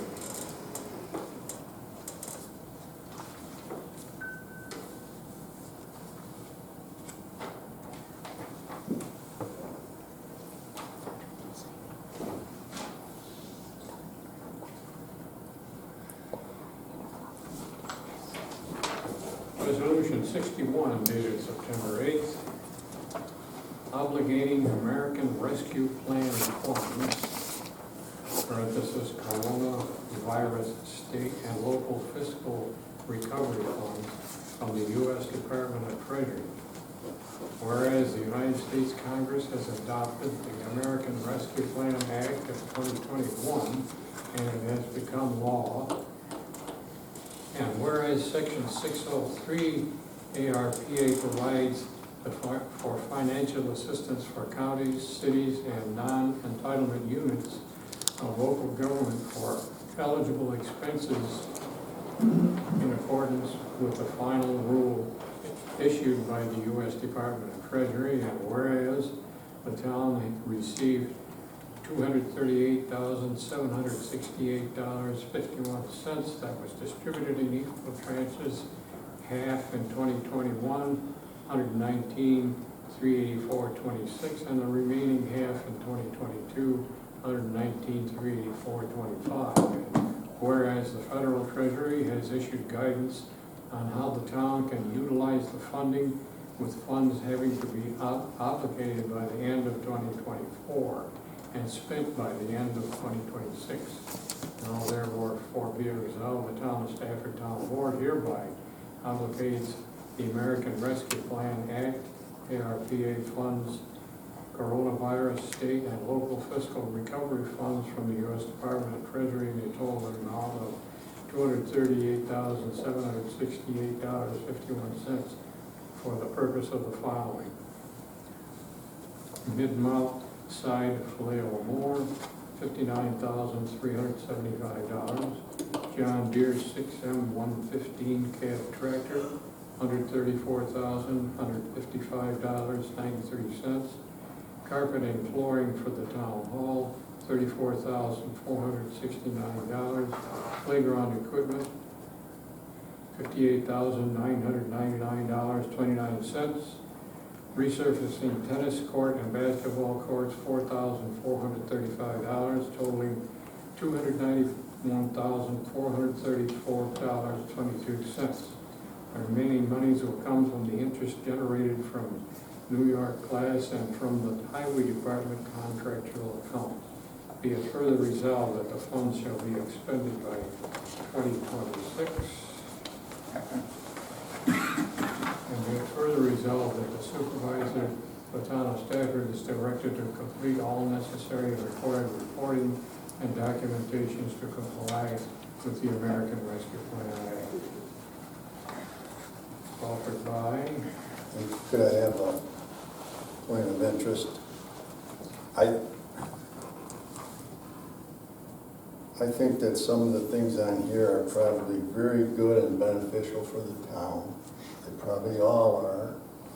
This board, as far as I know, we have not discussed amongst ourselves what we should be doing with this monies. And until that happens, I don't think we should be approving any resolution.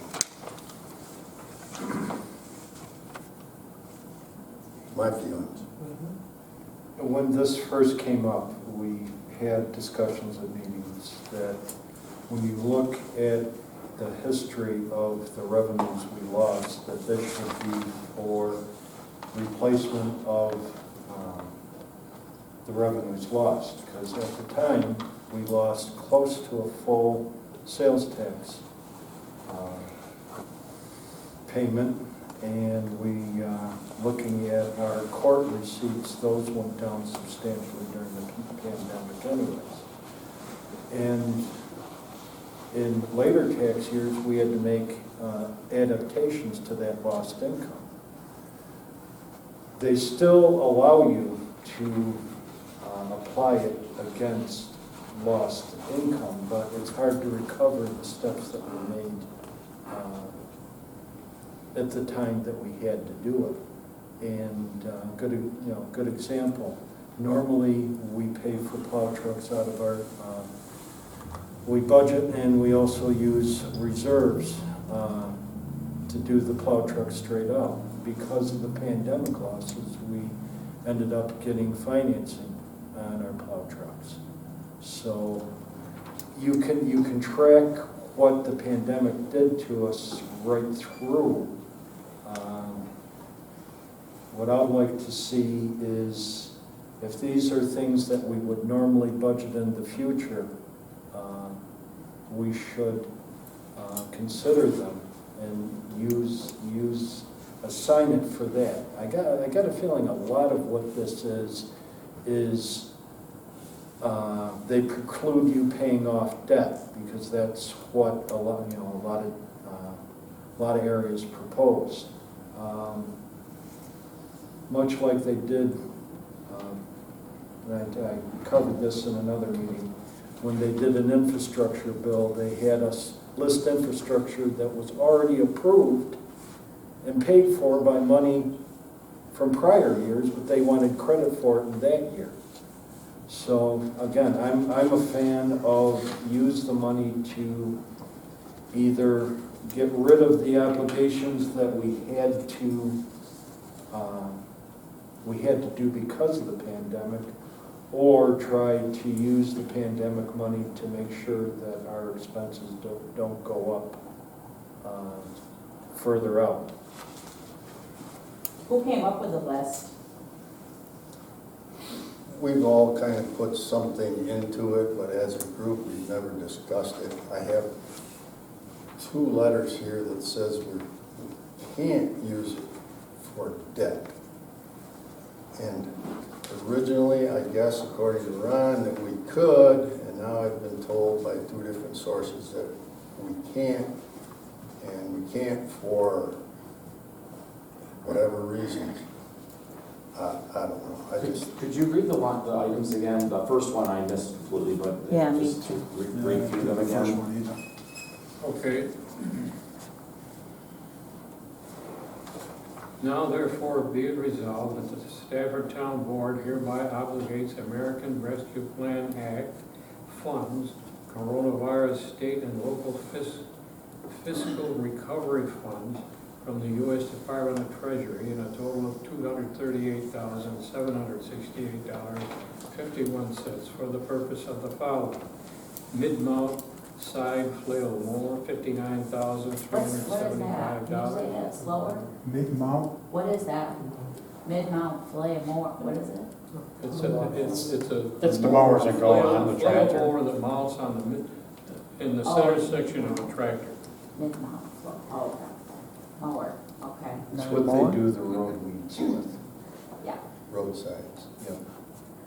Next is John Deere 6M115 cab tractor, $134,155.93. That's probably where the flail mower is gonna go, I guess, at least sometime. Is this different than the mower? Yes. is that, are we replacing one Eventually, with this one? it takes almost a year and a half to get this done, so. So carpeting and flooring for the town hall, $34,469. Playground equipment, $58,999.29. Resurfacing tennis court and basketball court, $4,435, totaling $291,434.22. The remaining monies will come from the interest generated from New York class and from the Highway Department contractual account. Be it further resolved that funds shall be expended by 2026. Be it further resolved that the supervisor of the town of Stafford is directed to complete all necessary required reporting and documentation to cover with the American Rescue Plan Act. The playground equipment, is that to make upgrades or just to maintain what's there, repair what's there? Is it to, because we were just talking about what, that 59,000, could that be used to make part of or some of the accessories at the park ADA compliant? Yes. That It was, already is. that was, No, the money, yeah, the 59,000 takes that into account. Yes, yes, it does.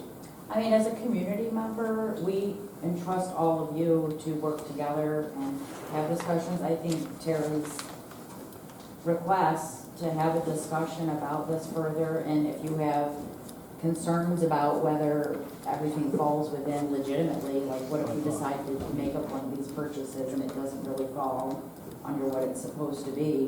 And an auditor And comes an in. auditor comes in and then we're, oopsies. So, I think we have been told that, I'm sorry, I didn't mean to. No, that's okay. We have been told that Request is legit, you yeah. can buy equipment that would better the town. Of course, a roadside mower would do that. If another tractor's necessary, I'm a little concerned that we're buying things maybe with this money that we don't have to have. Mm-hmm. Maybe I'm wrong. No, we But I'm appreciate just- that I'm as just- taxpayers, we appreciate that. I just think that us as the board should discuss this a little further. I mean, Ron has a different idea than I do about it. You guys are a group, so we. yeah, for me, I thought we had a very clean path. It goes everything from, we had shown what our losses were in income. Steve, if you recall, cut his budget $168,000 to get us through that period of time. Then, when it came to replace the plow trucks, he didn't have the reserves that he had previously had if it hadn't been for the pandemic losses. And we ended up stretching those over a longer budget period to accommodate it. So we have a good story to tell, and I think we should be able to do it, but the way the feds have their reporting set up, it is much easier to do this way, where you pick projects out in the future. Well, for example, like the carpet, how old's the carpet? It looks amazing. It's original. Original, really. It looks really good. It's been maintained well. Very well, kudos. Right, is that a need or I a don't think want so. type of thing? They look incredible, and they go with everything already painted and I I got a question. The money that, now you've been down to 2 men for what, 5 months, 3 months? Yeah, about 5 months. Can the money that you saved in those wages be used for equipment? Yeah, I mean, that's what That we're doing. won't pay for your lawnmower. Yeah, that's what I was paying for the last mower. So you're really not Well, I thought you were having to use any transferring money. excess money. Well, you have to technically transfer it for the Well, Steve bookkeepers. covered, you said we had a light winter. You can't just, you got it. Transferring from account to account. Yeah.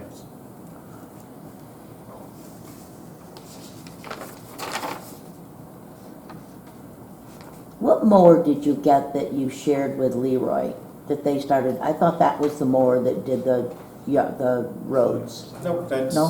What do a you- giant brush cutter. Oh, We're cutting down a bunch of dead trees. It's not for road signs. and they paid us, Who? Leroy. Oh, yeah. Okay. Oh, we have an excavator that we use Yeah. between us and You can see the results of it when you'll look up when you go past a lot of the trees that are over the road, and they look like they've been scalped. Well, that's that mower. But buying, you want to use some of that rescue money to purchase a mower or fix the mower or whatever you want to do, that doesn't help the rest of the people in town. You told us a few months ago that the money had to be spent. That's going to help everybody in town. Well, it does doing- help everybody in town. No, it doesn't. when you People in mow the it. city, people in town don't use that bush cutter. No, but you use the roads. How do you know? People go from Leroy to Batavia. People that That's live the in, people point, that live in town Everybody in don't. this town would benefit Okay. from roadside mowing. Okay, If you've ever hit a deer, Okay. you'd understand. Oh, that Oh, I mower have. you got that cuts the brush is the greatest thing you ever bought. Yeah, I mean, we If you did that with a contract. chainsaw, you'd be on the first road. You might just get started. I mean, we contract with the state DOT, we contract with the county highway to mow your road out your way, plus all the town roads. So, I mean, it's a huge benefit. You can go look at other towns that don't mow roadsides, and the amount of accidents are phenomenal with deer. Cutting that brush back, just go up the transfer road, look at the curve up there. In fact, I went out there, they put a double solid line up through there now. And the guy said before, we couldn't see around the curve. They went up there with that mower and cut that brush back. You can see all the way up for a mile up there now. It makes a big difference. I have a question. Sorry, Ken. I have a question on the playground money. Is that going to re-concrete the pads under the pavilions? Because those are all breaking up. I know it's doing the tennis court and the basketball court, but that small pavilion has a great big huge chunk of concrete That taken is- out. It's very bad, and that is something I think we should put in here. Yeah, It- redo that. We haven't got an estimate on doing that yet. if somebody trips over that, It's, We just it's move a falling apart. picnic There's table no over doubt it about so we don't. There's a lot of, the doors on the old bathrooms, the little building up front are shot, they're rusted off. I never use those, so I don't know. And But so, the recreation uses them every day. Right. They need to be replaced. I'd rather see the money go to the park than for a mower personally. But Well, this is, I really think we need to discuss that more. If you want to vote on the resolution, go ahead. I agree with you. I think we all agree. The only thing, you have the public walking and renting those places. I mean, could take one good trick or fall or Yeah. something Oh, on that. okay. and It's gotta be jackhammered out of there. People love It's to bad. jump Or on that. paved. We tried to take those out of there when I built the park. I took the big loader as well and knocked them out of there. No. They're not going anywhere. The concrete's that thick in the walls, and the top's probably a foot and a half thick. You just gotta jackhammer it off. Probably fill it, because it's probably hollow underneath there. Yeah, I don't know if it is. But we would need to get certainly need to get an estimate on something like that.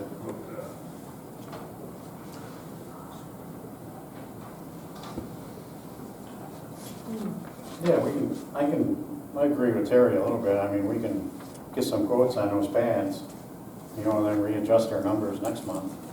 But You you know, want to make a motion to table this? I sure would, yes, like to. I'd like to make a motion to table resolution 61 until we can get maybe some more estimates on other projects in the town.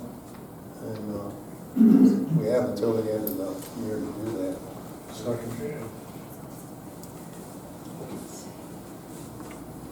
by Councilman Young, second by Councilman DiMatteo, to table the resolution number 61. All in favor, say aye.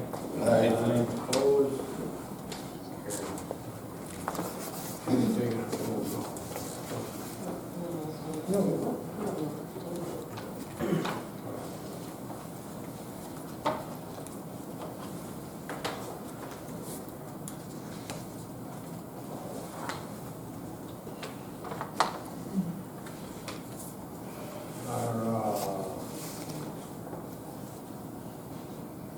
Item number 19 on the agenda here, James Fontella update on the main road building. What about the solar update? Already did it. We Yeah, did that. We pushed that ahead rather than pay Yeah, this. I'm here to discuss pending litigation, pending court on the Fontella matter. That would require an executive session. The people would like to hear that. And the board is free to, come out after executive session and share with the public if it so chooses what they want. But I can't, as much as my opposing counsel isn't going to invite me in his office with his client as he's giving advice, I can't do that. So I'm here to, again, update, but it has to be an executive session. So, I'd like to ask a question about that. I was at the court the other day, so I know what happened exactly. And I really am unclear as to why you would have to go into executive session for that. Because I'm an attorney, and the board is my client. And when I offer advice, it is confidential, it is privileged, and when it involves, particularly when it involves pending litigation where I have an opposing party or opposing attorney, I need to ensure that I am maintaining ethically, first of all, that confidence with my client. And also, it's important not to, as an attorney involved in pending litigation, to share the attorney work product, the advice when it comes to strategy Advice to the board. Got it. Correct. Now that's, anytime that you're representing anybody, whether it's a board or an individual or a corporation, if that board or individual or corporation chooses to talk about something that their attorney told them, I can't stop that, but ethically I'm bound to share only with my client my advice. It has nothing to do with withholding any information from the public. It's common best practice in an attorney-client relationship. Does that mean that the town board can't speak to us about what happened last week? No, I mean, that was in open court. That's correct. Yeah. So you're talking strategy with the board? Yeah, I mean, there's discussion can be had that involves information I do not want to give to my opposing counsel. So what you talk about with them, they cannot come back to us and tell what you and them talked about. I mean, it would be, certain things would be unwise, but of course there's things that, again, happen in open court. And there is a, And what you would get from us is what happened.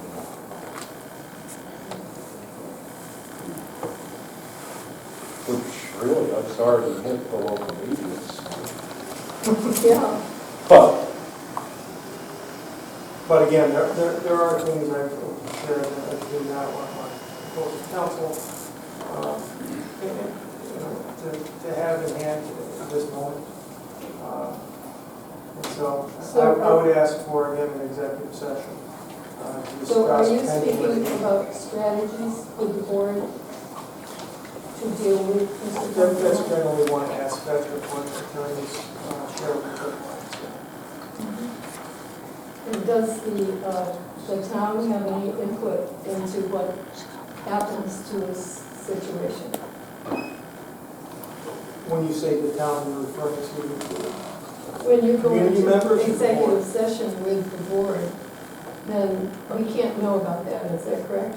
are you referring to community members or the board? I'm referring to the public finding out what your strategy is.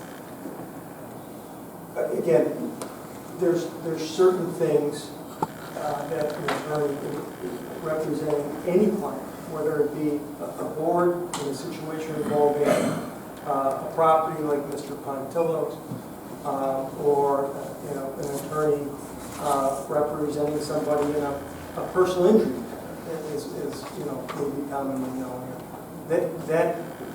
There are strategies. There's what's called attorney work product, where attorneys sit down and they research the law, they take the facts, they apply the facts to the law, and from that you manifest certain advice on the direction that a client should go, and what the ultimate conclusions may be in certain litigation, and what steps should be taken toward those conclusions. It's just a variety of things that, again, I wouldn't want to sit here and tell my opposing attorney, this is exactly what I'm thinking. This is what we're doing. It would be not in the interest of the town. Of the townspeople? The townspeople, everyone has different opinions, so I can't speak to the subjective opinion of every individual in the community. Andy? For those that did not have a chance to attend the court, could someone tell us what already happened and keep the strategy to themselves? Okay, I'll be careful in what I say. There was an appearance in front of Judge Devlin, and an order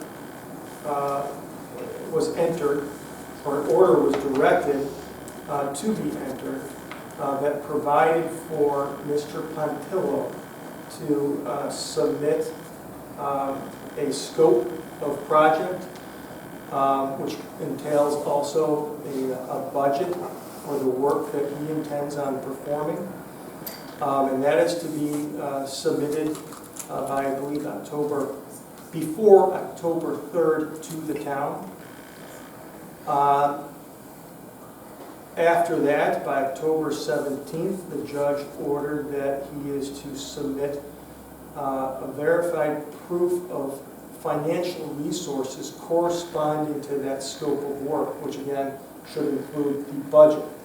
So in the first place, provide a budget and the scope. And the scope is something that is commonly understood, amongst architects. He's got an AIA contract with an architect, and that contract provides that he is to create a scope of project in collaboration with the architect and a budget for the project. So again, the judge said, you need to share that with the town, and then after that, you need to share with the town the proof of resources. Whatever that means, we can't tell him where to come up with the money, but he's got to share what resource he's going to use in order to pay for this project.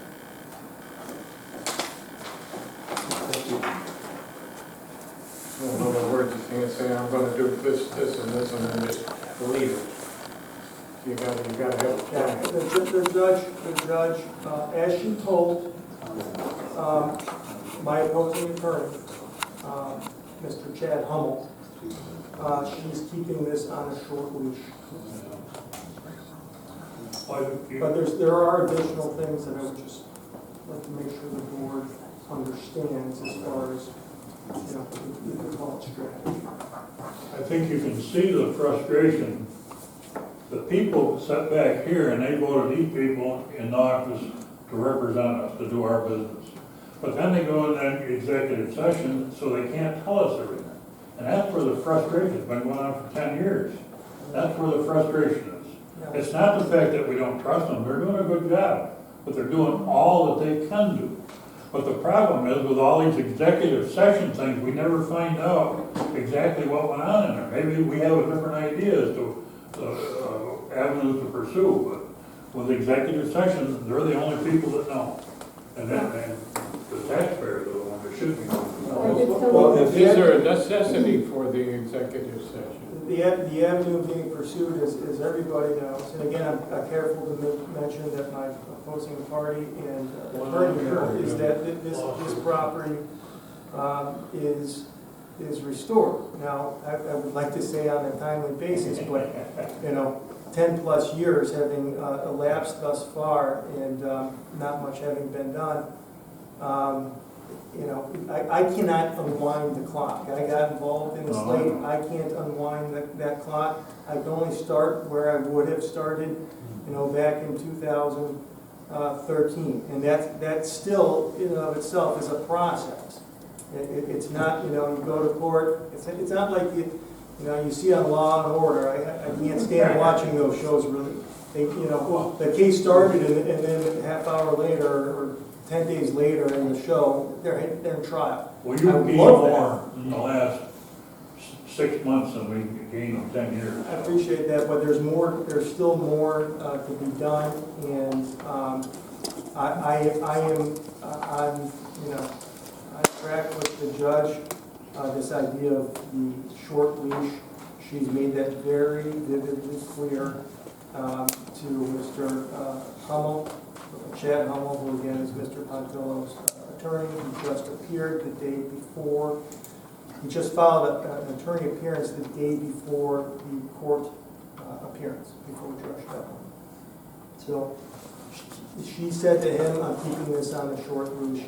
The idea, her initial notion, again, that she told him was, I want everyone back here in my courtroom every 2 weeks. That sounds great in theory, but she has a certain calendar that allows for her. She comes out of Erie County. She can only be here on certain days. So we picked days, the earliest days that we could get in accordance with her calendar. So what happens if he doesn't fulfill the obligations that the courts require? What happens to the property then? That's where I want to be careful in saying what, because, what could, I could talk in theory, what could happen if he doesn't do what he's supposed to do, as it says in the complaint, and as it says in the law. The judge could ultimately, after a trial, order the demolition of the building. That's absolutely true, I was there. And the demolition of the building is probably unnecessary, and I believe that you would say that most of the people in the town would not like it demolished.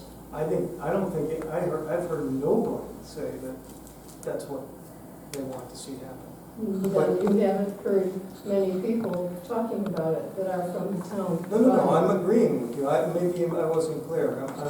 I think I'm agreeing that I haven't heard anyone say they want to see this building demolished. Well, the rumor out there is that the town board wants it to be demolished. That's the talk. Or sell it to our friends. Or sell it to someone. If you really look at it, and this is not even accounts from the court, just out of the local meeting. You go back 8 years ago, trying to get the engineer drawings so you can proceed with a building permit. We couldn't get any action on it. We even paid for it and sent an engineer under our hire to look at it and say, not only does Gene say you need engineering drawings, but an engineering firm says we need engineering drawings. You notice that nothing that's been updated, because we keep hearing how the town is preventing him from finishing his project.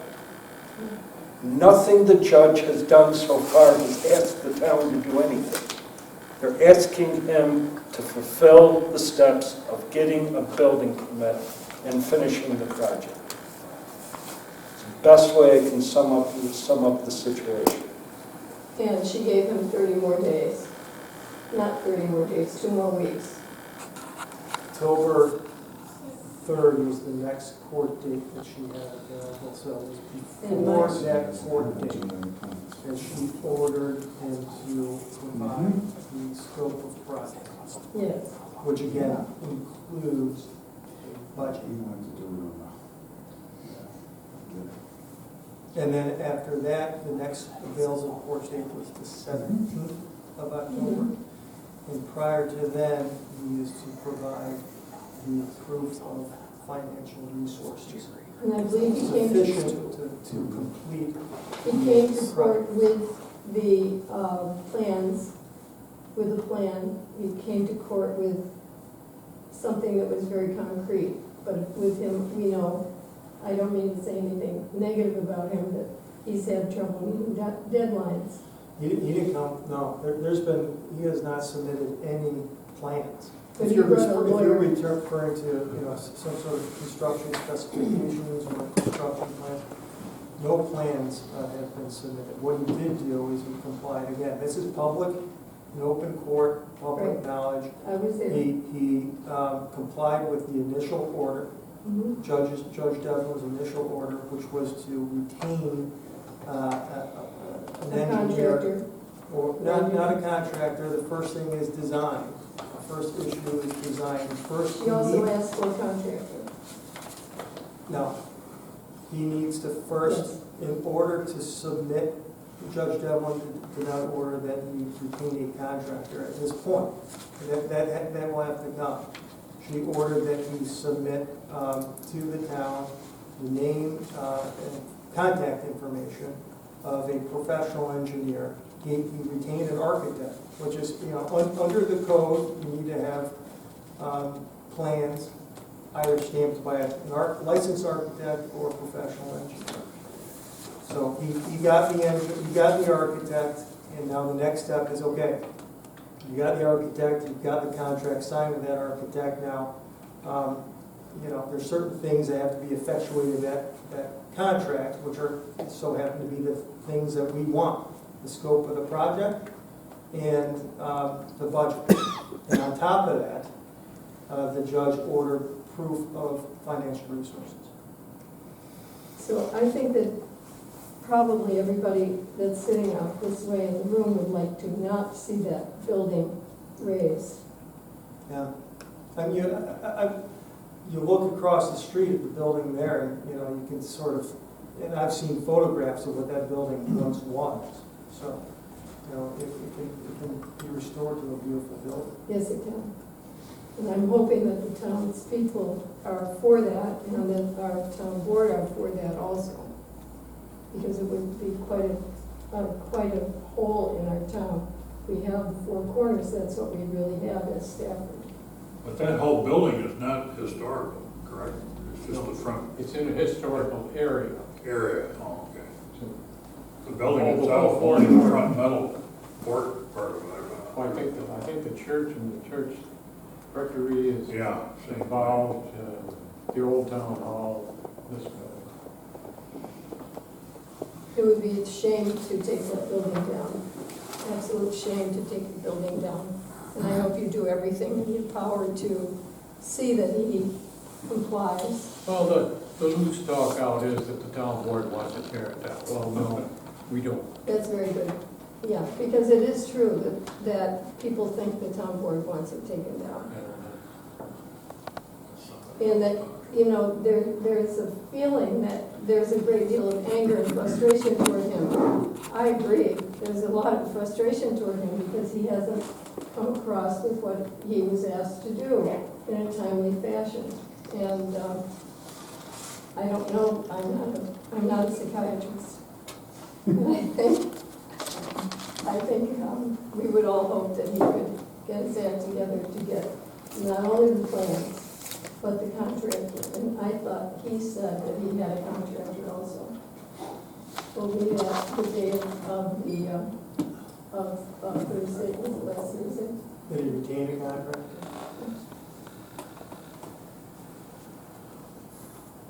I've not seen a contract with a contractor, and he made no mention of that to me. I mean, that obviously that would be I think the very contractor positive is the least news, of his but, worries. The contractor is the least of his worries. Yes, yes. I'm for the town having that. And I really am less worried about Mr. Pontillo unless he would release it to someone else. I mean, there are other options to keep the building. The only thing is that there are avenues he can follow. I know. But one of them, and I don't think you're certainly not going to get the board to try to waive a state law. No, I not at all. don't think the judge We is want going all to these waive things a done. state law. We all want all of these things done for proper, whatever of the building. And so that it could become very usable for the town. And we feel more proud of our four corners. Well, there again, the rumor is that the town board wants to tear it down and put something else there. You tear that building down and it's over. The lot left is not big enough to do anything on it. Because that building occupies the whole thing. Well, I think if you cover the rumor in its full glory is that we want to tear it down so that we can provide more parking space for our friends. So, nobody wants to see the building come down, but we can't waive what's there. It's not ours to waive. It's ours to enforce. So enforce it. We can try. That's what we're doing. All right, why don't we move on here? Do we plan to do an executive session to be updated? Because the clock's ticking. We're paying for this. It won't take, 5 minutes. 10 at the most. Two other people on the agenda. Well, it doesn't necessarily have to be at the end. It's whatever. I mean, yeah, all right, if we want to leave the clock ticking, go ahead. Yeah, I think they should have an opportunity to talk. Right. Item number 20. Okay, I'd like to read a letter that I hope all of the members of our town board received. You should probably ask, did everybody get a copy? Copy of the letter. I believe so. The subject matter, you're probably going to cover it. Well, this letter was written on our behalf from our attorneys, Heath and O'Toole. Wait, I really would like to know if everybody got a copy of the letter. I'm I sure don't know what letter you're talking about. A letter from our attorney regarding all of the stuff with our property. No. Yes. Yes. No. Oh. Okay. Yes, because I really wasn't sure what they were wanting. Okay. So maybe this will. This letter is derived as a request from the town board. So this was written on our behalf from our attorneys, Heath and O'Toole, dated August 20th, 2024. It was sent via email to the town clerk and also mailed. And this is in regards to alleged code violations at our property, 7790 Byron Holly Road in Byron. Dear honorable board members, we represent Gina and Jeff Lathan, the Lathans, property owners of 7790 Byron Holly Road. A town board member requested the Lathans submit a letter stating that they are not running a venue business. So this is where this letter is derived from. From the last meeting. The Lathans do not own and or run a venue business, nor do they have plans to do so in the future. For over the last 3 years, the Lathans have been harassed about gatherings held at their barn. There have been allegations of the Lathans using their property in a way that is a commercial use as opposed to a residential use. The Lathans hold average-sized family events at their property and occasionally other gatherings. They do not charge any amount for these gatherings, nor do they get compensated in any way.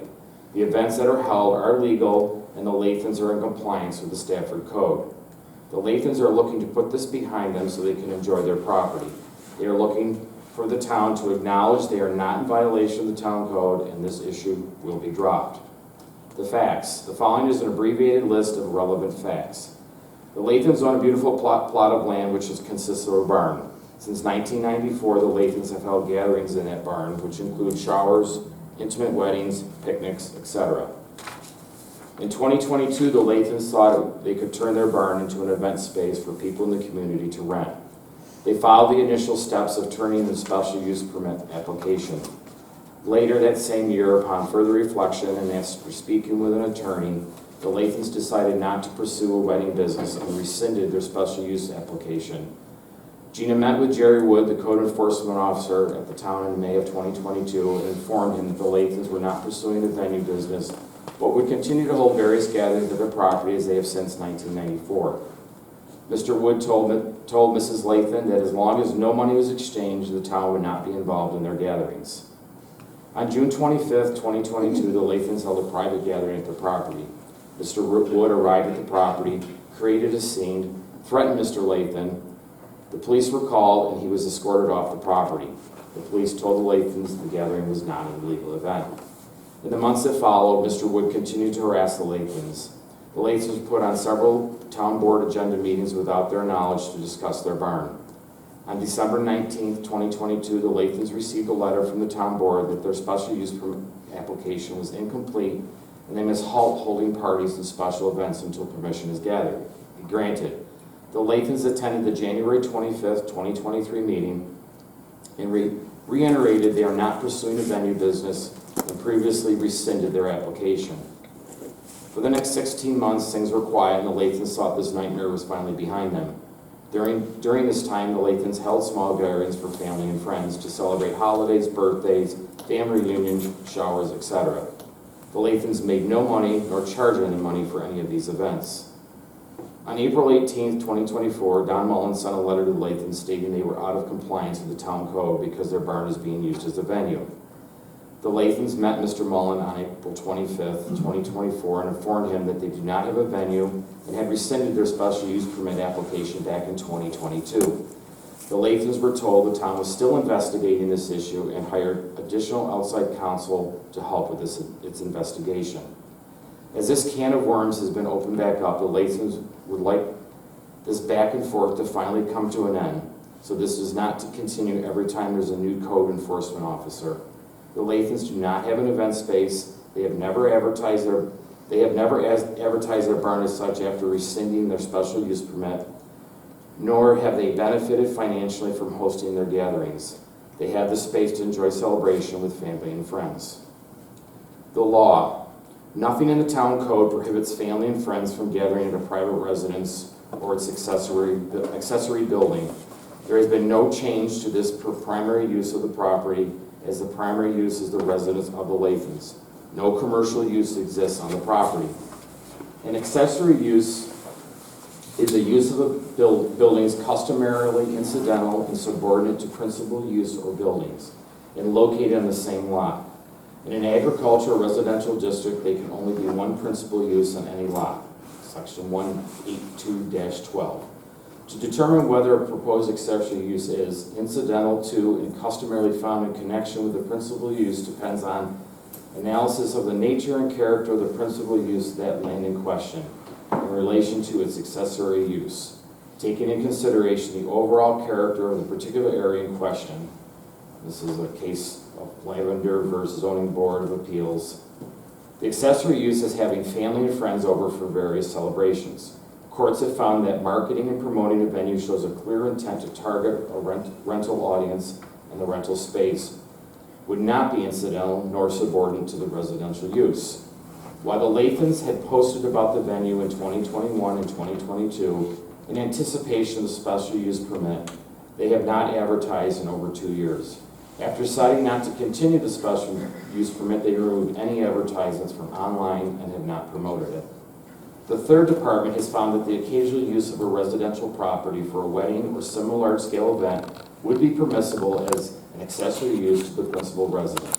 That is exactly the case here. Moreover, these gatherings are not unlike other gatherings occurring in town. Residents are hosting graduation parties, holiday celebrations, birthday parties, and showers. Just because the Lathans host people in their barn at times does not mean these friends and family gatherings turn into a venue business. Further, commercial use means the owner is using the property to produce income. There is no income from any of these small gatherings. Now on to the deck. According to the town code, a zoning enforcement officer can from time to time in reasonable hours enter and inspect a structure with an outstanding permit. According to the FOIL response, which was requested, all documents and the entire file associated with the property and the Lathans from the zoning court enforcement, planning, and/or clerk, it appears that the deck has been inspected. There are several pictures of this deck demonstrating that the code enforcement officer entered onto the property, assumingly to inspect the deck. As the pictures were taken and inspection appears to have happened, the Lathans believe this should be closed. And we were not even aware of that until we got the FOIL request. The Lathans in good faith diligently tried to resolve this. They have been asking for final inspection for 3 years.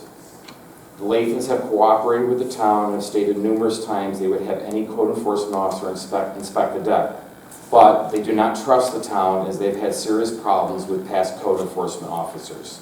This is a reasonable request as they had to have the police involved with the past code enforcement officer. A town board member, Mr. Young, directed them to Mr. Lang, a code enforcement officer from Batavia, to set up this inspection. The Lathans called Mr. Lang numerous times to set up the inspection and left numerous voicemails. Mr. Lang has yet to return our call. It is unfair to the Lathans that the town refuses to close out or figure out a way to resolve this. After seeing pictures of the deck in their file, it appears to the Lathans that their deck was actually inspected, and by keeping it open is another way to harass them. The town board and/or code enforcement officer must take immediate arrangements to acknowledge that the town has inspected the deck. Conclusion: the Lathans want to be able to enjoy their property and have the venue allegations end. The Lathans are requesting the town board respond in the following way. Respond by accepting the statement that there is no venue business at the property nor any intention for one in the future. Respond and acknowledge that the deck has been inspected and close out the existing building permit. Respond acknowledging that because there was no current open code compliance questions, there will be no further action or correspondence regarding these issues. The Lathans have no desire to turn their barn into a venue, but would like to enjoy their property with their friends and family without fear of being harassed for their gatherings. Respectfully submitted, Bridget Cook, Esquire. And I don't know if you, but in the foil were the pictures of our deck taken with no knowledge of us, Mr. Wood or whomever entered the property without permission and surveyed the whole property and took pictures. There were more even than this that he took. And that's in 2022. That's in 2022. 2 years ago. And based on the other information in our foil, it seems customarily the way that town inspects is to take a picture, not notify the homeowners because we didn't even know some of these other pictures that have been taken. And as we stated before, almost every building permit in our file that we applied for, we never received a C of O. There wasn't a C of O copy in it. A pool that's long gone, a hot tub that's long gone, front porches that are still there, dormer, I could go on forever, but you know, even the last permit we got for a roof was inspected via drive-by. Now, these pictures indicate more than a drive-by. He came on the property and took pictures for the file. So as far as we're concerned, it's closed out. And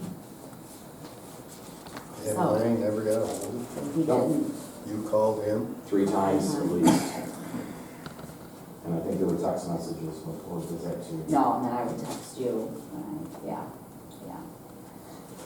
Someone we know who knows him said he probably doesn't want to get involved in all of this. But I don't know, that was... Well, the way it was left with him and I was that you were going to contact him and that he was going to make an appointment with you, and I guess that's never happened. No. I guess I should have followed up on that, but maybe he's a big boy, they ought to be able to handle it. Yeah, we just kind of didn't want to involve. But then in the meantime, then we got this. So we're like, we're not gonna keep hounding him because At the time, the last time we talked to you and the last time that we reached out, We didn't have the pictures. we didn't have the pictures. We weren't even aware that those pictures were taken. I'm not sure I knew it either. So ordinarily, the town board would have no knowledge of this. This goes on between the planning board, you know, we would not get involved in this. well, it's been talked about for 3 years. So right now, we have to rely on you guys. Yeah. You are all involved. Gene Sinclair is not here. We have heard nothing from him either. So we respectfully ask that tonight you can do a resolution apparently on the spot. Something. This has to be acknowledged and done. Have Gene finish the inspection? No, the inspection has been done. The inspection's been done. They don't want Gene there for obvious reasons. Gene doesn't want to go there, and I thought the Dan Lang thing was a great idea, and they agreed Yeah. to it. So what happened there, I'm not sure. I mean, you can call Dan and, yeah. Yeah, I guess that, But again, we have the pictures. you know, the pictures don't show the depths of the footers, so. And I know that was something that Dan talked to me about, so The pictures are consistent with every other inspection done on the property, so as far as, I don't know the. And others that were never even closed out, like, no pictures. And this comes right Other out of the building file, it has permits. our tax map number printed right on the top. There were even more pictures. I just disturbed that, you know, without our knowledge, you know, you can argue the point that he could come on our property, but that's just rude. You don't do that. You knock on the door and say, hey, I'm here to inspect your deck. And you know, the thing that I don't think the board realizes is that the one thing that's never been acknowledged is you, as a collective group, hired someone that was completely inept for the job that he was given, and that was Jerry Wood. And I wish we could, every person that has reached out to us over the last 3 to 4 years about this incident was here in this room today, of the depth of harassment and aggravation that man caused many people in this town. And whether or not you want to sit there and acknowledge it, it's true. And people, unfortunately, right now are still reeling from the ramifications of Jerry Wood. I think it's sad that as a board, you can't acknowledge that, yes, we made a mistake. We hired someone that should have never had that position. He overstepped his authority. The gentleman just called me the other day, and the story that he told me what Jerry Wood did to him, it's criminal. It's literally criminal for this man to come downstairs of his home and find Jerry Wood standing in his living room. He let himself into someone's house. So to me, it's just inappropriate that you just don't acknowledge that, yes, Mr. and Mrs. Latham, Mr. and Mrs. Smith, Mr. and Mrs. Jones, we made a mistake. That man should have never been part of this collective group of people that help run our town. And that's the sad part. We only had one individual on this town board ever apologize, and that was Ed Schramm, because Mr. Wood came on his property and physically threatened me. He had to be removed from the Genesee County Sheriff and told to stay away. He ignored your town attorney at the time and told him to stay off the property. Jerry Wood continued. And all this stems from that individual. He wouldn't listen. He had no idea the law. I mean, we actually went and met with Mr. Roach. Because, And and I I know know you you can't say anything, but because about the special use, he said, you can't even apply for a special use. I mean, we've already been through all this, but just as a reminder, where the people that you hire, and maybe this is something that you keep in mind with the new hire, need to understand it, or if they don't know the answers, they need to get the answers. Because he had us apply for something that we couldn't even apply for, because it's not a thing, it's not listed on approved special uses. And the whole thing about indoor-outdoor recreation was never mentioned to us until I came in to rescind it all. Oh, we've been talking with the board, and so, you know, and when we found that out, we were like, oh, well, this apparently. The process was more intense than what we Process wanted is to. stressful, this is not meant to be some big giant thing.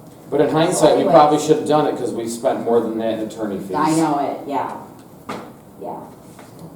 We're closing in on $7,000 personally with attorney fees because of Jerry Wood. really nothing. Like, if we just want our, yeah. We just don't want the next town code or someone to get another bug up their butt about, you know, what the Oh, your Lathans are ducks doing. aren't closed out. We So want it that's, done. we would like to receive that piece of paper. The deck's been there for almost 4 years. It's not going anywhere. I see no reason we have a code enforcement officer. You should sign off on the permit. And what evidence he needs to do that, that is the code enforcement officer's job. I don't know who directed him to, from 60 days ago, we left this thinking that that was going to be the process, but no one has reached out. I mean, did you all get the other attorney that was voted on, that you were gonna get an attorney to advise you on all of this? Did you pay that retainer, that attorney? I mean, you kind of figured that Mr. Mullen wasn't here, things weren't happening, so like, this just can't be in limbo forever. I mean, it's crazy. You know, and unfortunately, and you mentioned the rumor mill. Right. We're victims of that as well, because just some people. Good and bad. Some people in this community just, they don't get it. We have to hear the same thing, people saying nasty stuff about us. It's not very, it doesn't. Our only Maybe in the interest community. with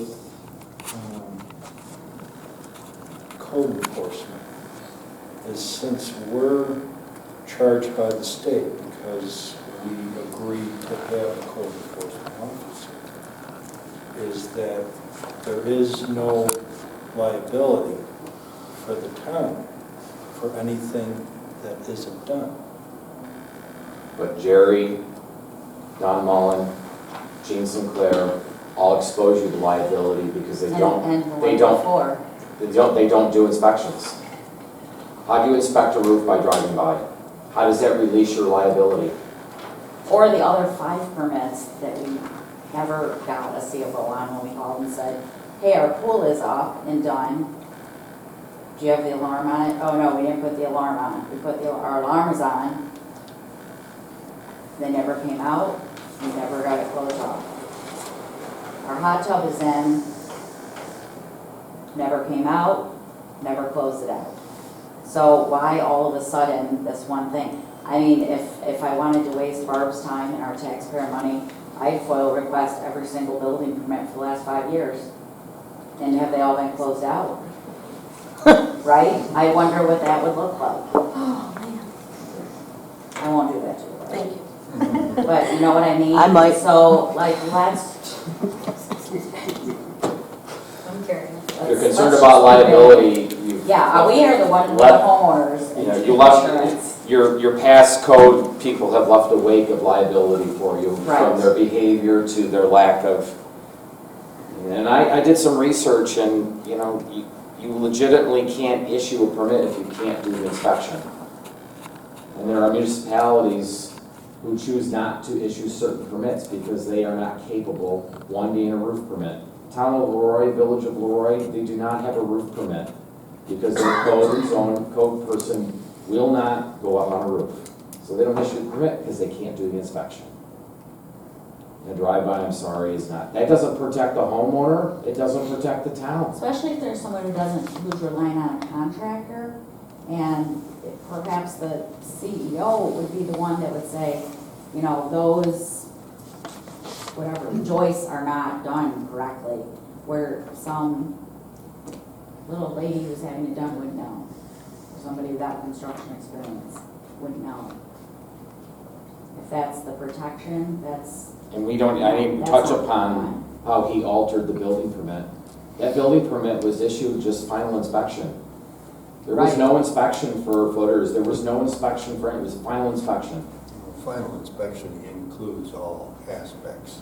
No, because then he altered the permit and he checked it off on the back, all different things. So, well, he may have done that, but a final, Dan Lang told me this, a final inspection, I even told you that, includes everything of final. When I even talked to you about the footers, Right. if you give me an opportunity to call Dan and talk to him again, I'd like to do it.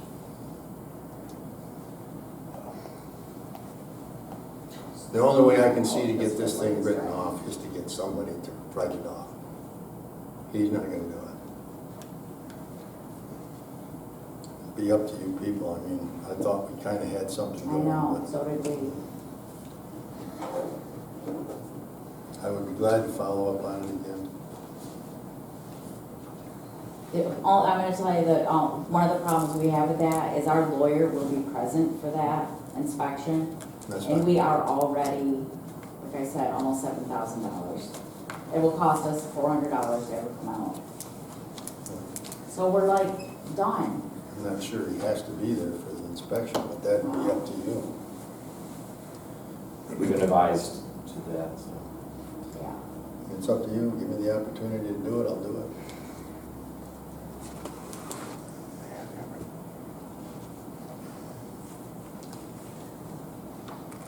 I don't know. I think we've given, nothing, it's no disrespect for you, Terry. You're I the only understand. one who has ever tried to help No, us. I And understand. we're just done. I We're would done. I would We're like to done. get this We cleared are up. done trying to try so hard. Okay? We've been trying for 3 years Well, to be Can't speak for- transparent, to ask questions, to get help, and I guess, yeah. I can't speak for everybody on the board, but I'm pretty sure everybody wants this done. I can offer that up to you. I don't think we should get in the business of closing off inspections for board resolution. If it needs an inspection, it should get an inspection. That's what I'm asking. And the office, and the enforcement officer. It's already inspected, wasn't it? It's been going on for 3 years. I It's know. Enough's enough. Enough's enough. Just send us the C of O and we'll part ways, and we're not gonna take anything further, and we don't expect any, this is over with. We just don't have, the amount of stress this is causing both of us and our family is just, to have to look over our shoulder from being surveilled. That was 60 days ago. It came to our attention that there was conducting surveillance on our property to find out what we were doing on a daily basis on the weekends. Enough's enough. Just instruct Mr. Sinclair to send us the C of O. You have pictures on file. It's consistent with every other permit in our file. We're done.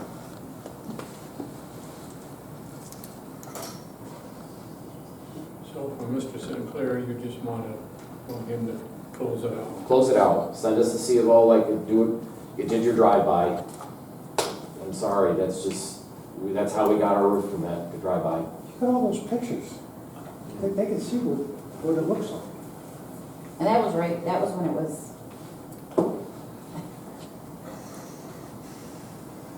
brand new, like done. Everything he was able to see. And you, Bob, a month ago, told them that you would have it done that week. Have a guy come down and inspect it. That came out of your mouth. But we did see in the FOIL request emails where Mr. Sinclair said, I don't want anything to do with this. Yeah, I know So, you know, I think I do, yeah. So That's that's another not thing, like maybe you should it, check your so- FOIL, the vulgar Yeah, innuendos Mr. Wood has in writing. right. And, It's yeah, all right there in the file, and I just don't understand how you can just sit there and not acknowledge that he was a piece of crap. And that's saying it nice. As far as I'm concerned, the permit's closed. That's it. I'm not going anywhere. They're gonna carry me out of that house in a bag, so I don't care what happens after tonight as far as that permit. I'm done.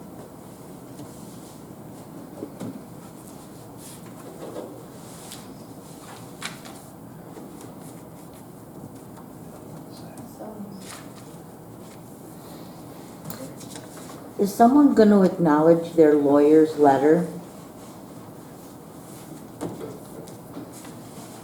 oh, back to our lawyer, yeah, our lawyer, nobody, yeah, there was no acknowledgement to our lawyer from your lawyer, anybody from the board or anything.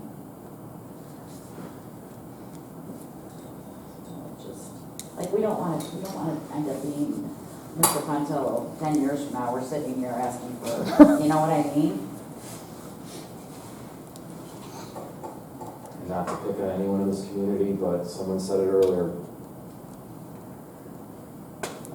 A lot more we have to worry about in this town when it comes to code and the appearance of some of our buildings.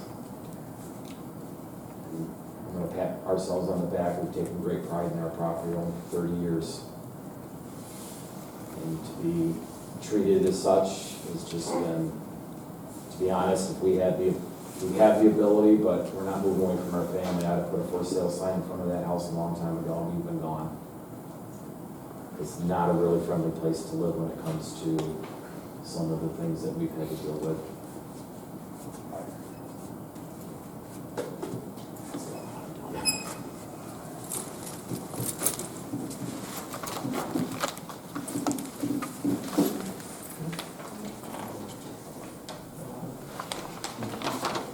You're up. Yep. Well, yeah. Just to go back on that, is someone from the town gonna reply to their lawyer, at least? I mean, they sent it, what, 2-3 weeks ago?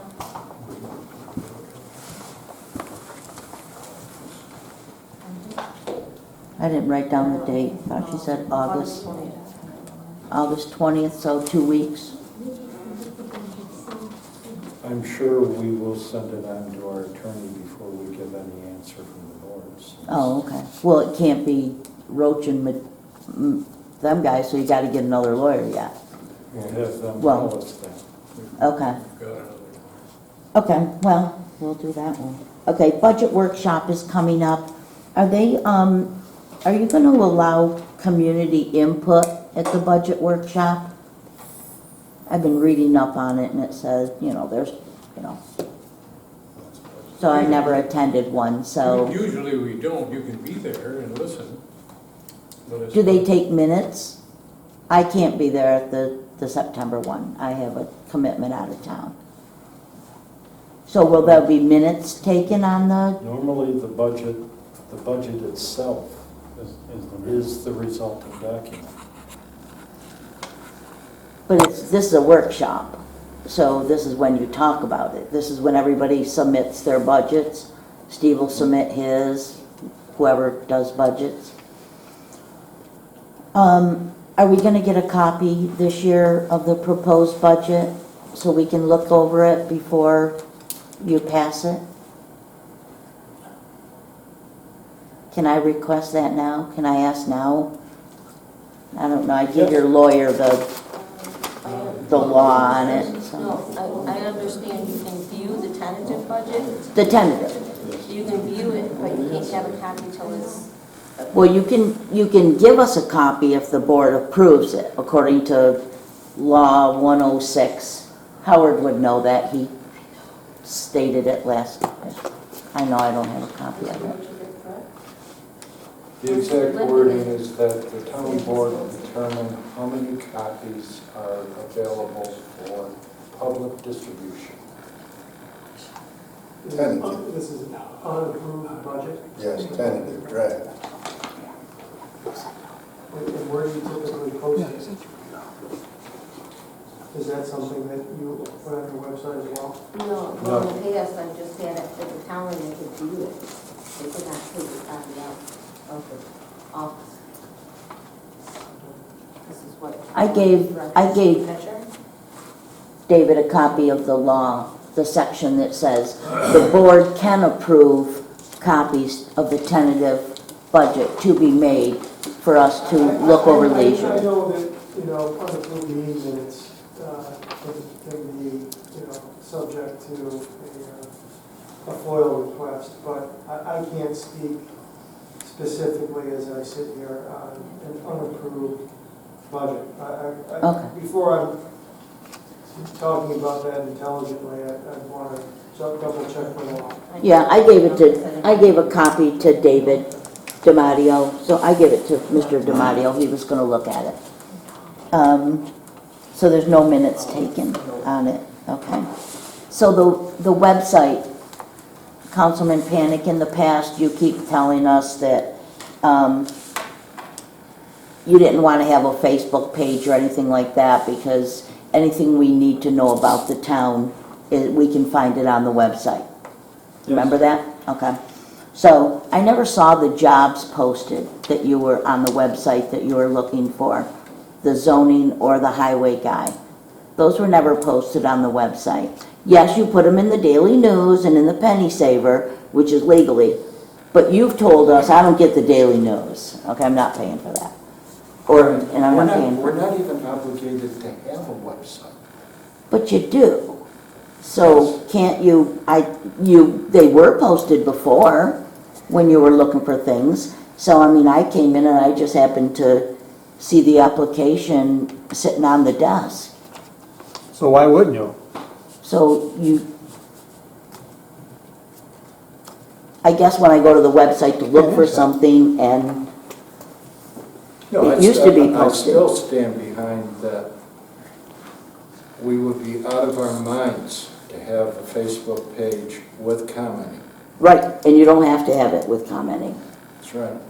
And the extension of that logic is if you have a Facebook page without commenting, it's really no different than a website.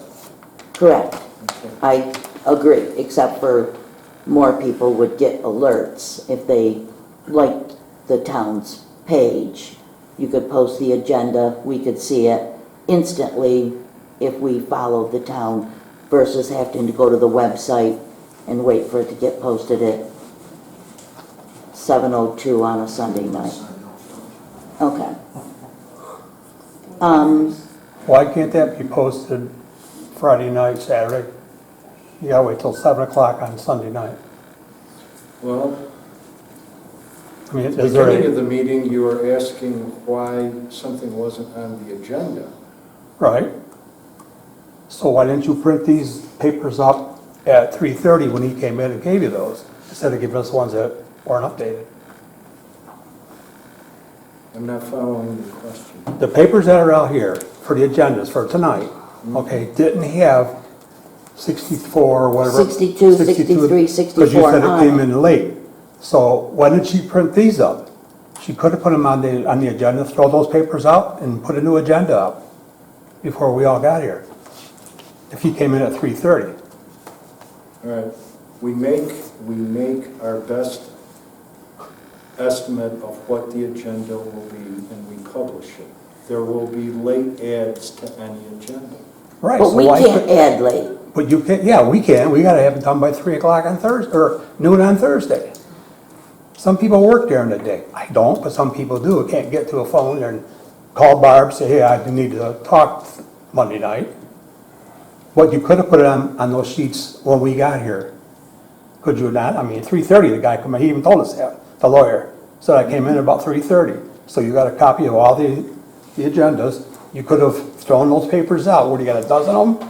And made new agendas and put those ones that he came in and told you about. Why couldn't you have done that? All right. Who's All allowed right. to have late ads onto the meeting minutes? Could any of us come in at 3:30 and say something that we want to be On Monday? addressed? On, like today at 3:30, could I have came in with a concern and it would have been added to this? No, Why? because we try to organize our agenda prior. Do you think that what you have to say should be considered any type of emergency? I don't see where the resolutions had to be an emergency. That was not an emergency. And it also Except that wasn't, we want to get the information out there, as our attorney explained. So you think it's an emergency and can be added, but not so much her question. Okay. See, what? and he should have went at 18, bullet 18. He shouldn't have went between 4 and 5. See, what your problem, you guys' problem is you don't treat everybody equal in this town. You gotta That's right. remember, What I do here is, No, at the end of the meeting, if you've got something to say, and I don't think you do this another time, but if you've got, just like right now, you're speaking, and that's fine. As far as I'm concerned, that's part of what a town board meeting is about. You don't absolutely positively have to be on the agenda to speak. I mean, we do have an agenda here, but at the end of the agenda, I usually ask, has anybody got anything to say? Actually, we still allow, and it occurred all night, we still allow questions right through the meeting.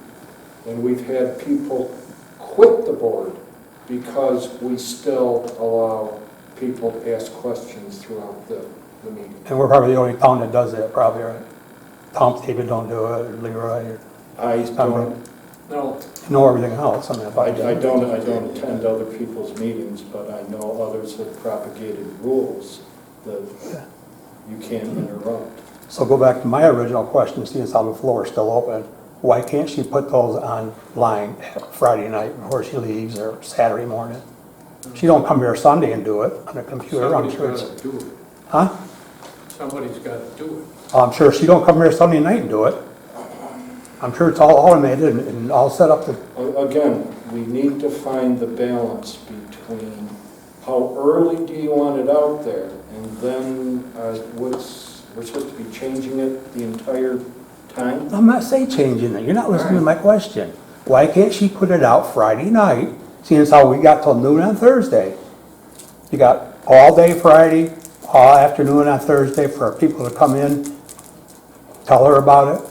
But no, she waits till Sunday night at 7 o'clock to post it. Why is that?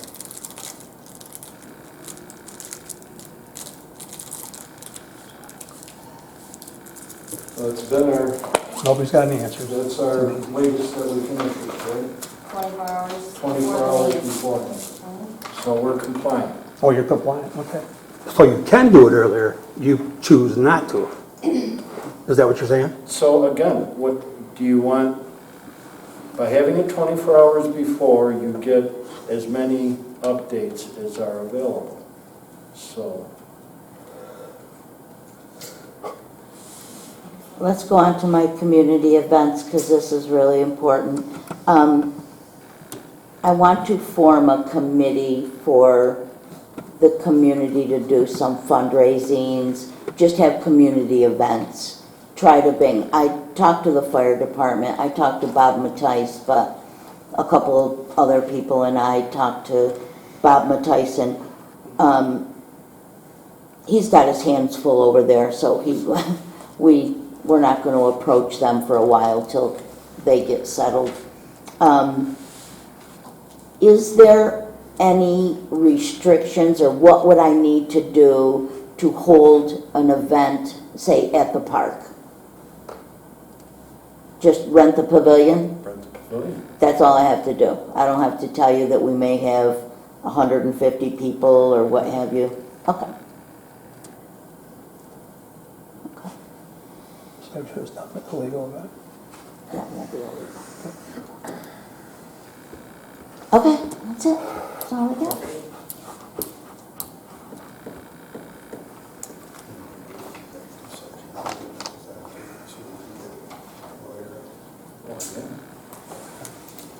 Steve, you got anything? Nope.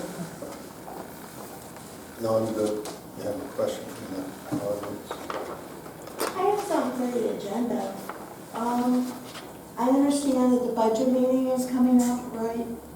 And we would like to have the flags put down through the town.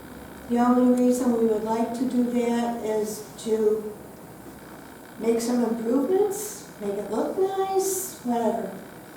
I'm happy with what you did, I'm not disappointed, but I would like them down through the center of town. The reason I'm bringing it up is, I'm thinking, if I counted right, you might have about 5 flags left, Steve, you think? Maybe? I think there's 3, 2 or 3. So, are we gonna buy, there's 2 solutions. Are we gonna buy more braces and more flags to go down through town?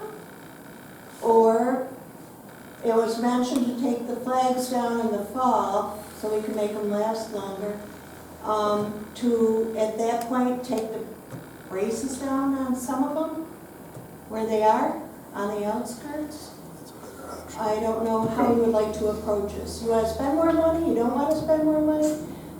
But I would like to see the flags down through the town as we had settled it to be done. I would think the best way to do that, if you can give it to us before the budget workshop, if we could know The price, what the price of going through the center of town is, then okay. we Because can I would work say, that I into can the just workshop. look it up. There'd probably be, well, not 17, but, you know, fewer to go through the town. I think you'd be apt to see them better if they were all in a row versus, one down this road, 2 down. If they were all in the center of town, you would notice them more, I'm sorry. instead of being scattered. Bigger signs? Bigger. I mean, like pavilion size, Leroy size. They don't show. Or can we do like Byron, or South Byron has, just put the American flags on the poles? Well, I sort of wanted the town to stay first. I know, there's some of them there too, but Um, just thinking outside the box, so. Because some of those brackets are So- very difficult on I some. know, but brackets plus which you are got on some there, they're hard double to get poles in town, right? I understand the boys or the guys. Yeah, there's, There's some poles. it's a mess, You know. there's double. Okay, so before the budget meeting or before the next meeting, Before the budget meeting. the so we can- 17th? Yeah, get it right in the budget. So we can come to that meeting. All right. Okay. And you get a price of And some if you that are a little could, bigger. if you could have it on paper, that would be the best way to have input. Oh, I'll have it on paper.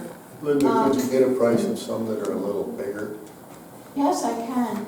I guess we went that, I guess we were just trying, I understand. all right. I guess I was trying to be conservative I in the understand. amount. And at the time, we tried to get the Corey up there to help us out with a grant, and that didn't work, and so.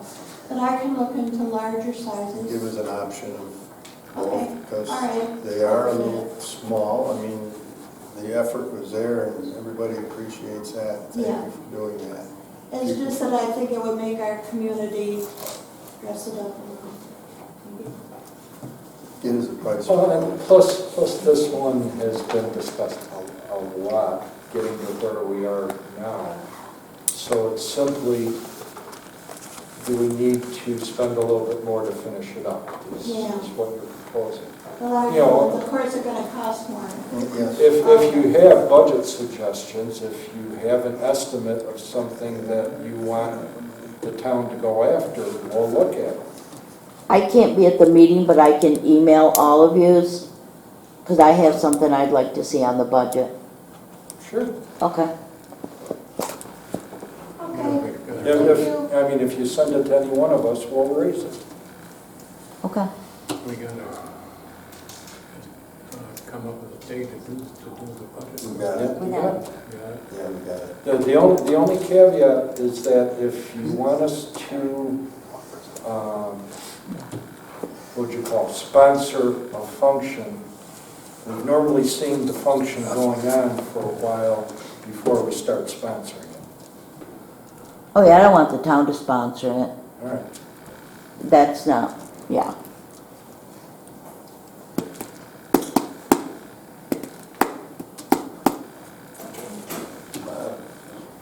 I'm good. I got out about the building inspector, which way we should go, what I want to push. You You have anything you want to bring up? No, I don't know about checking Modification. What? Anything else you got to bring up before we? No. Okay. I'd like to go to executive session at this time. Not pay the bills first. We can pay them after, can't we? Yeah. Because we reopened the meeting. It's simply, well, executive session to be updated on current litigation.